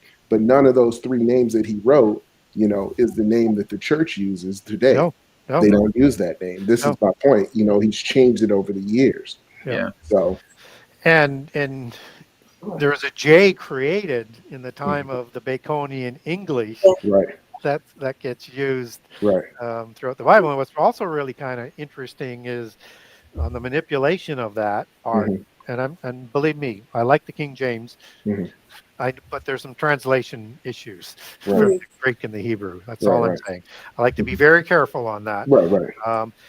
And you have Lord God, and Lord, it being Jehovah or Yahweh in the old tetragram, and that's with a Y, which now shows up 4 times in the Bible as Jehovah with a J, purposely used there. And then instead of using Joshua or Iesus or Yeshua or all the other things that you could use for Jesus in the Greek, they go to the Greek spelling with an I, which is the equivalent of the Y, but spelled completely different. And then they convert that to Jesus. Yeah, it's very interesting. And, then there's the whole, you can't for, 1,000 years, you couldn't even read the Bible. A priest had to do it for you. And then you all of a sudden you can read the Bible. So now, no one does. Right. It's just another deception. And even with the Roman Church up to the 60s, they did the masses in Latin. I mean, who spoke Latin? Right. I Yeah. I mean, Yeah. I It's can't clear that I they can't all spoke imagine. Hebrew. I mean, when Shaul, who you call Paul, was persecuted, he asked to speak, and what did he speak in? He Yeah, spoke in Hebrew. Hebrew. Yeah. Yeah. So everybody has a choice, and it's just a matter of choosing that choice. That's the bottom line. Yeah. Yeah. Okay. We rabbit hole there quite a bit. How much did we get through on the second chapter there, Gary? Well, I think we covered off who the sons of God are, and that was a big part of what was in chapter 3. So, I th- and what's interesting as well on chapter 3 is that word "sons of God" is used over and over and over in the book of Enoch to describe the same beings, and I think that shows again that that's got a direct connection back to one time of a complete Hebrew manuscript. Whether or not it's been added to or not, that's not really my point. It's just that you get so many words in there that go back into the Hebrew lexicon translated into English that it just shows you that there's some veracity that's still there. It's obviously he's got some issues with it, but that sons of God is talked about as these watchers, as a group, in the book of Enoch. And again, we have that connection of watcher in Daniel, which is Yeah, Daniel Ayer. being the witness and the canon that we have for Watcher. Yeah, that goes back to the angels of the throne, right? So it matches up, but just all I recommend with people with the Book of Enoch is that understand we don't have the full Hebrew manuscript, so we want to be careful of that. And if there's deviations or issues, there might be a few, but I like it a lot versus the other books of Enoch. But test all non-scriptural stuff against what's written in the Bible. That's always the key. Yeah, no, I mean Daniel is such a potent witness, and so like obviously Watcher being another term for these beings who come down from heaven, right? That's what Daniel says. This is where they come from, and so it's just another potent witness of where their station was, and there's no men in heaven, or we'll be there where we're at now. I don't know, but there's that's the station of angels was heaven, and that's where Daniel said the Watcher comes down from. So very interesting. And what's also interesting is that word Ayer for watcher there means to watch, or a watcher angel, from UWIR, I think is the other word, which means to watch, and words like that. So it's got a source word all meaning watcher. And what's also interesting is a satyr or satyr is a compound word of couple of forms of Sa and Sarah that would mean hairy and goatish, and Ayer is a watcher. So when we get this devil goat god, that's a hairy watcher. Well, which one of the watchers is it? Or is it all of the watchers that participated in sexual violations that were degraded to a satyr? That's interesting. It's interesting too. The man who Abraham purchases his burial grounds from, his name means satyr. I always find that interesting. So, and Abraham came from air. And what's interesting is seer in Genesis 6:36, the Duke of Seir, and obviously the name is named after him for the mountain there that they're going to live amongst or close by. That word goes back to a derivative of satyr, which is also satyr spelled the same way. Yeah, it's very interesting. And we don't, that's my knowledge, we actually don't get a direct sort of chimera within the accounts of the 66 book canon.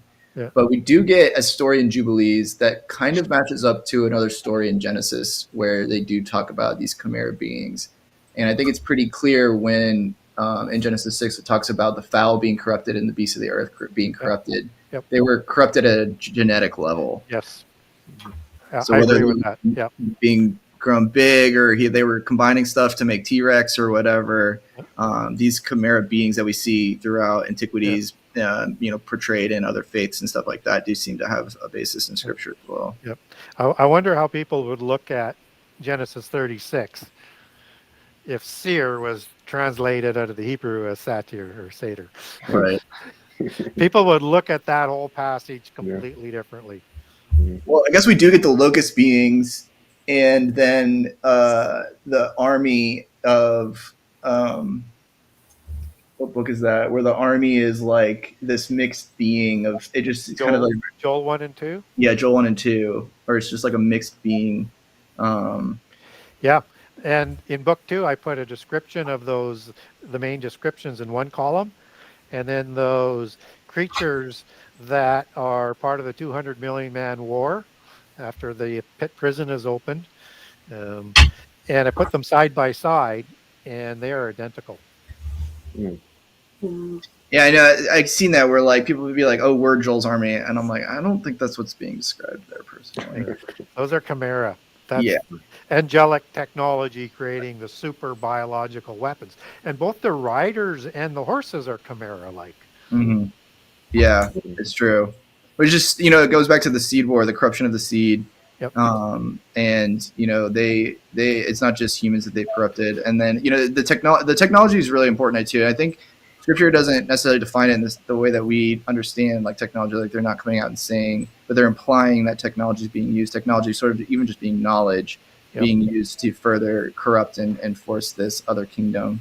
Yep. And we see that today, and we see that in pop culture and also sort of science in general, where a chimera could also just be like a blending of. I mean, you kind of get this in the kingdoms too, being a blending of clay and iron. Yep. Half man, RoboCop kind of stuff, half man, half machine. Yeah, I mean that I think that is as equally likely as literal genetic mutation is. Well, and there's a tradition in the occult that the giants rode chimera unicorn horses before the flood, and then another format of another one after the flood. And so if you are going to have all of these demons participate in the end time and be like the days of Noah, as one aspect of it, you're going to create these oikotarians, these dwelling places for the spirit, which is a chimera rider, and then they're probably going to ride a similar type of being that they had before the flood, and the unicorn was that horse in occult mythology. Very interesting. Yeah, because Scripture is pretty clear that we're created after a kind, right? He's very, he's very specific about saying that. The plants are created after their kind, and mankind's created after their kind. And so when you corrupt that kind, you sort of lose the attachment of the nefesh or the soul, and like that, kind of creating these like empty shells. And so that's why you don't want Neuralink. That's why you don't really. You have to be very, conscious of what you put in your body. And I mean, all of us are, aware that we don't need robotic enhancements, but like synthetic organs and all that kind of stuff. It's not after your kind. So they show you all this stuff in the movies with Avatar. What did they do? They linked up with the riders, linked up and became one with the synapse with the. So they show you all this stuff. They do. They do. And what's interesting in Strong's Cyclopedia, the original one, that's a great companion for the Strong Concordance. Avatar is actually in there, and they talk about not just the avatar, which is the god, but the avatara is the receiver. So in this case, like Vishnu was the avatar, and Buddha was the avatara. And imagine that they're blue, just like those creatures. Yeah, that's interesting. Yeah, you can't make this stuff up. They're doing it right in front of us. We just haven't been taught how to decode what they say and what they're doing. Or to, again, we're not told. Society doesn't tell you to look for this kind of stuff. That's kind of the big thing. It's less of like an intelligence issue and more of like you were trained to not look for these things. Yeah, they say that you go to university to learn critical thinking. I think you go there to make that taken out of you. I mean, and same with American government schools too. I mean, it's one of the reasons I really worked to find the right place for my child, because they do, the government schools do the same thing from kindergarten on up. It's just like they remove critical thinking, which is a great way to kind of phrase it. I think critical thinking is innate almost to humans and can be cultured and taught more, but it is a central part of like what makes us who we are as humans. And they remove it. So, all right, well, excellent. We're kind of coming up on an hour and a half now. It's been a really beautiful discussion. Stacey, Gary, and Justin, I want to thank you guys for joining us here. We have this hope that we can get through most of your book, Gary. As you kind of called it out earlier, that we're gonna rabbit hole quite a bit. As there's a lot of implications to this material that probably would be hard. I mean, your book's 98 chapters, but it can probably be hard to cover everything within a single volume. And I know your second book kind of continues that work. So I just want to thank everyone here. These, I think, discussions are really valuable to me, and I hope to everyone else as well. And we appreciate you guys joining, and look forward to many more of these to come. And Gary, we'll have to, if we can't get through the whole book, we'll figure something out for sure. Well, all of the discussions will be good because it just has, it's all about whichever aspect, whichever chapter, things wonder about in this world, and how is that reflected in any way in the Bible? So, and it all is. You just have to connect the dots. Yeah, and we're in a period of revelation too, right? I mean, so more and more every single day, more is through current events and world happenings. The Bible is further revealed to us. And like you said, there's dual prophecies, triple prophecies. There's prophecies that have yet to be fulfilled, and as time moves on, those things become more clear. And so, like, there's just that's why the Scripture is so hard to, or impossible to feel like I've got it, I've grasped it, because it's a living book, it's a living word. And more is revealed to us, I guess, until judgment, in which we can sit in front of the throne and ask our questions. But yeah, it's something that continually is revealed to us, and it's one of the reasons we have to stay in it every single day. Wonderful. Well, thank you, Gary. It's been a pleasure today. We went many rabbit holes, and Drew, you did one wonderful. It was a real relief that you're doing this like this. I enjoyed it. I enjoyed being a guest. Great job. Thanks a lot, Gary. Well, thank you. Thank you, everyone. Thank you for joining us. We'll see you next Tuesday. Everyone stay safe tonight. Again, if you're going to celebrate, do it responsibly, and just watch out there. It's a time of fun. It's also a time of revelry. So just stay safe. We'll be praying for you. And if you guys are interested in the Hebrew course, check it out on the EWHAL Honey and Locust website. You can sign up there and get registered for the course. And again, if you have any issues with that, email Jessica or I, and we should be able to help you, point you in the right direction and get you all signed up. I know I'm really looking forward to it. So just thank you guys all for being here, and looking forward to further discussions. Yeah, thank you. Read up on the book. Thank you. Take care. Bye-bye. We'll see you next week. Thank you.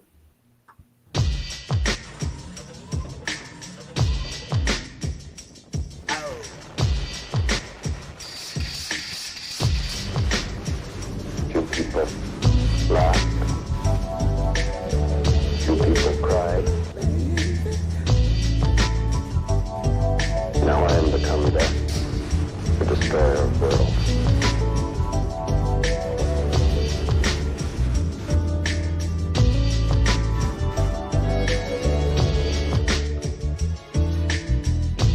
Ever seen a blind man cross the road, trying to make the other side?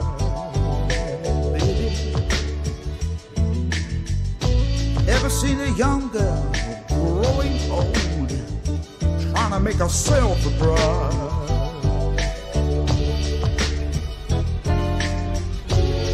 So what becomes of you, my love?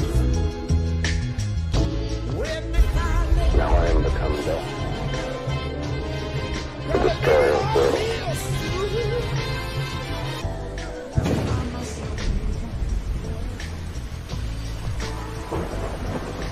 Pray that he's still out there.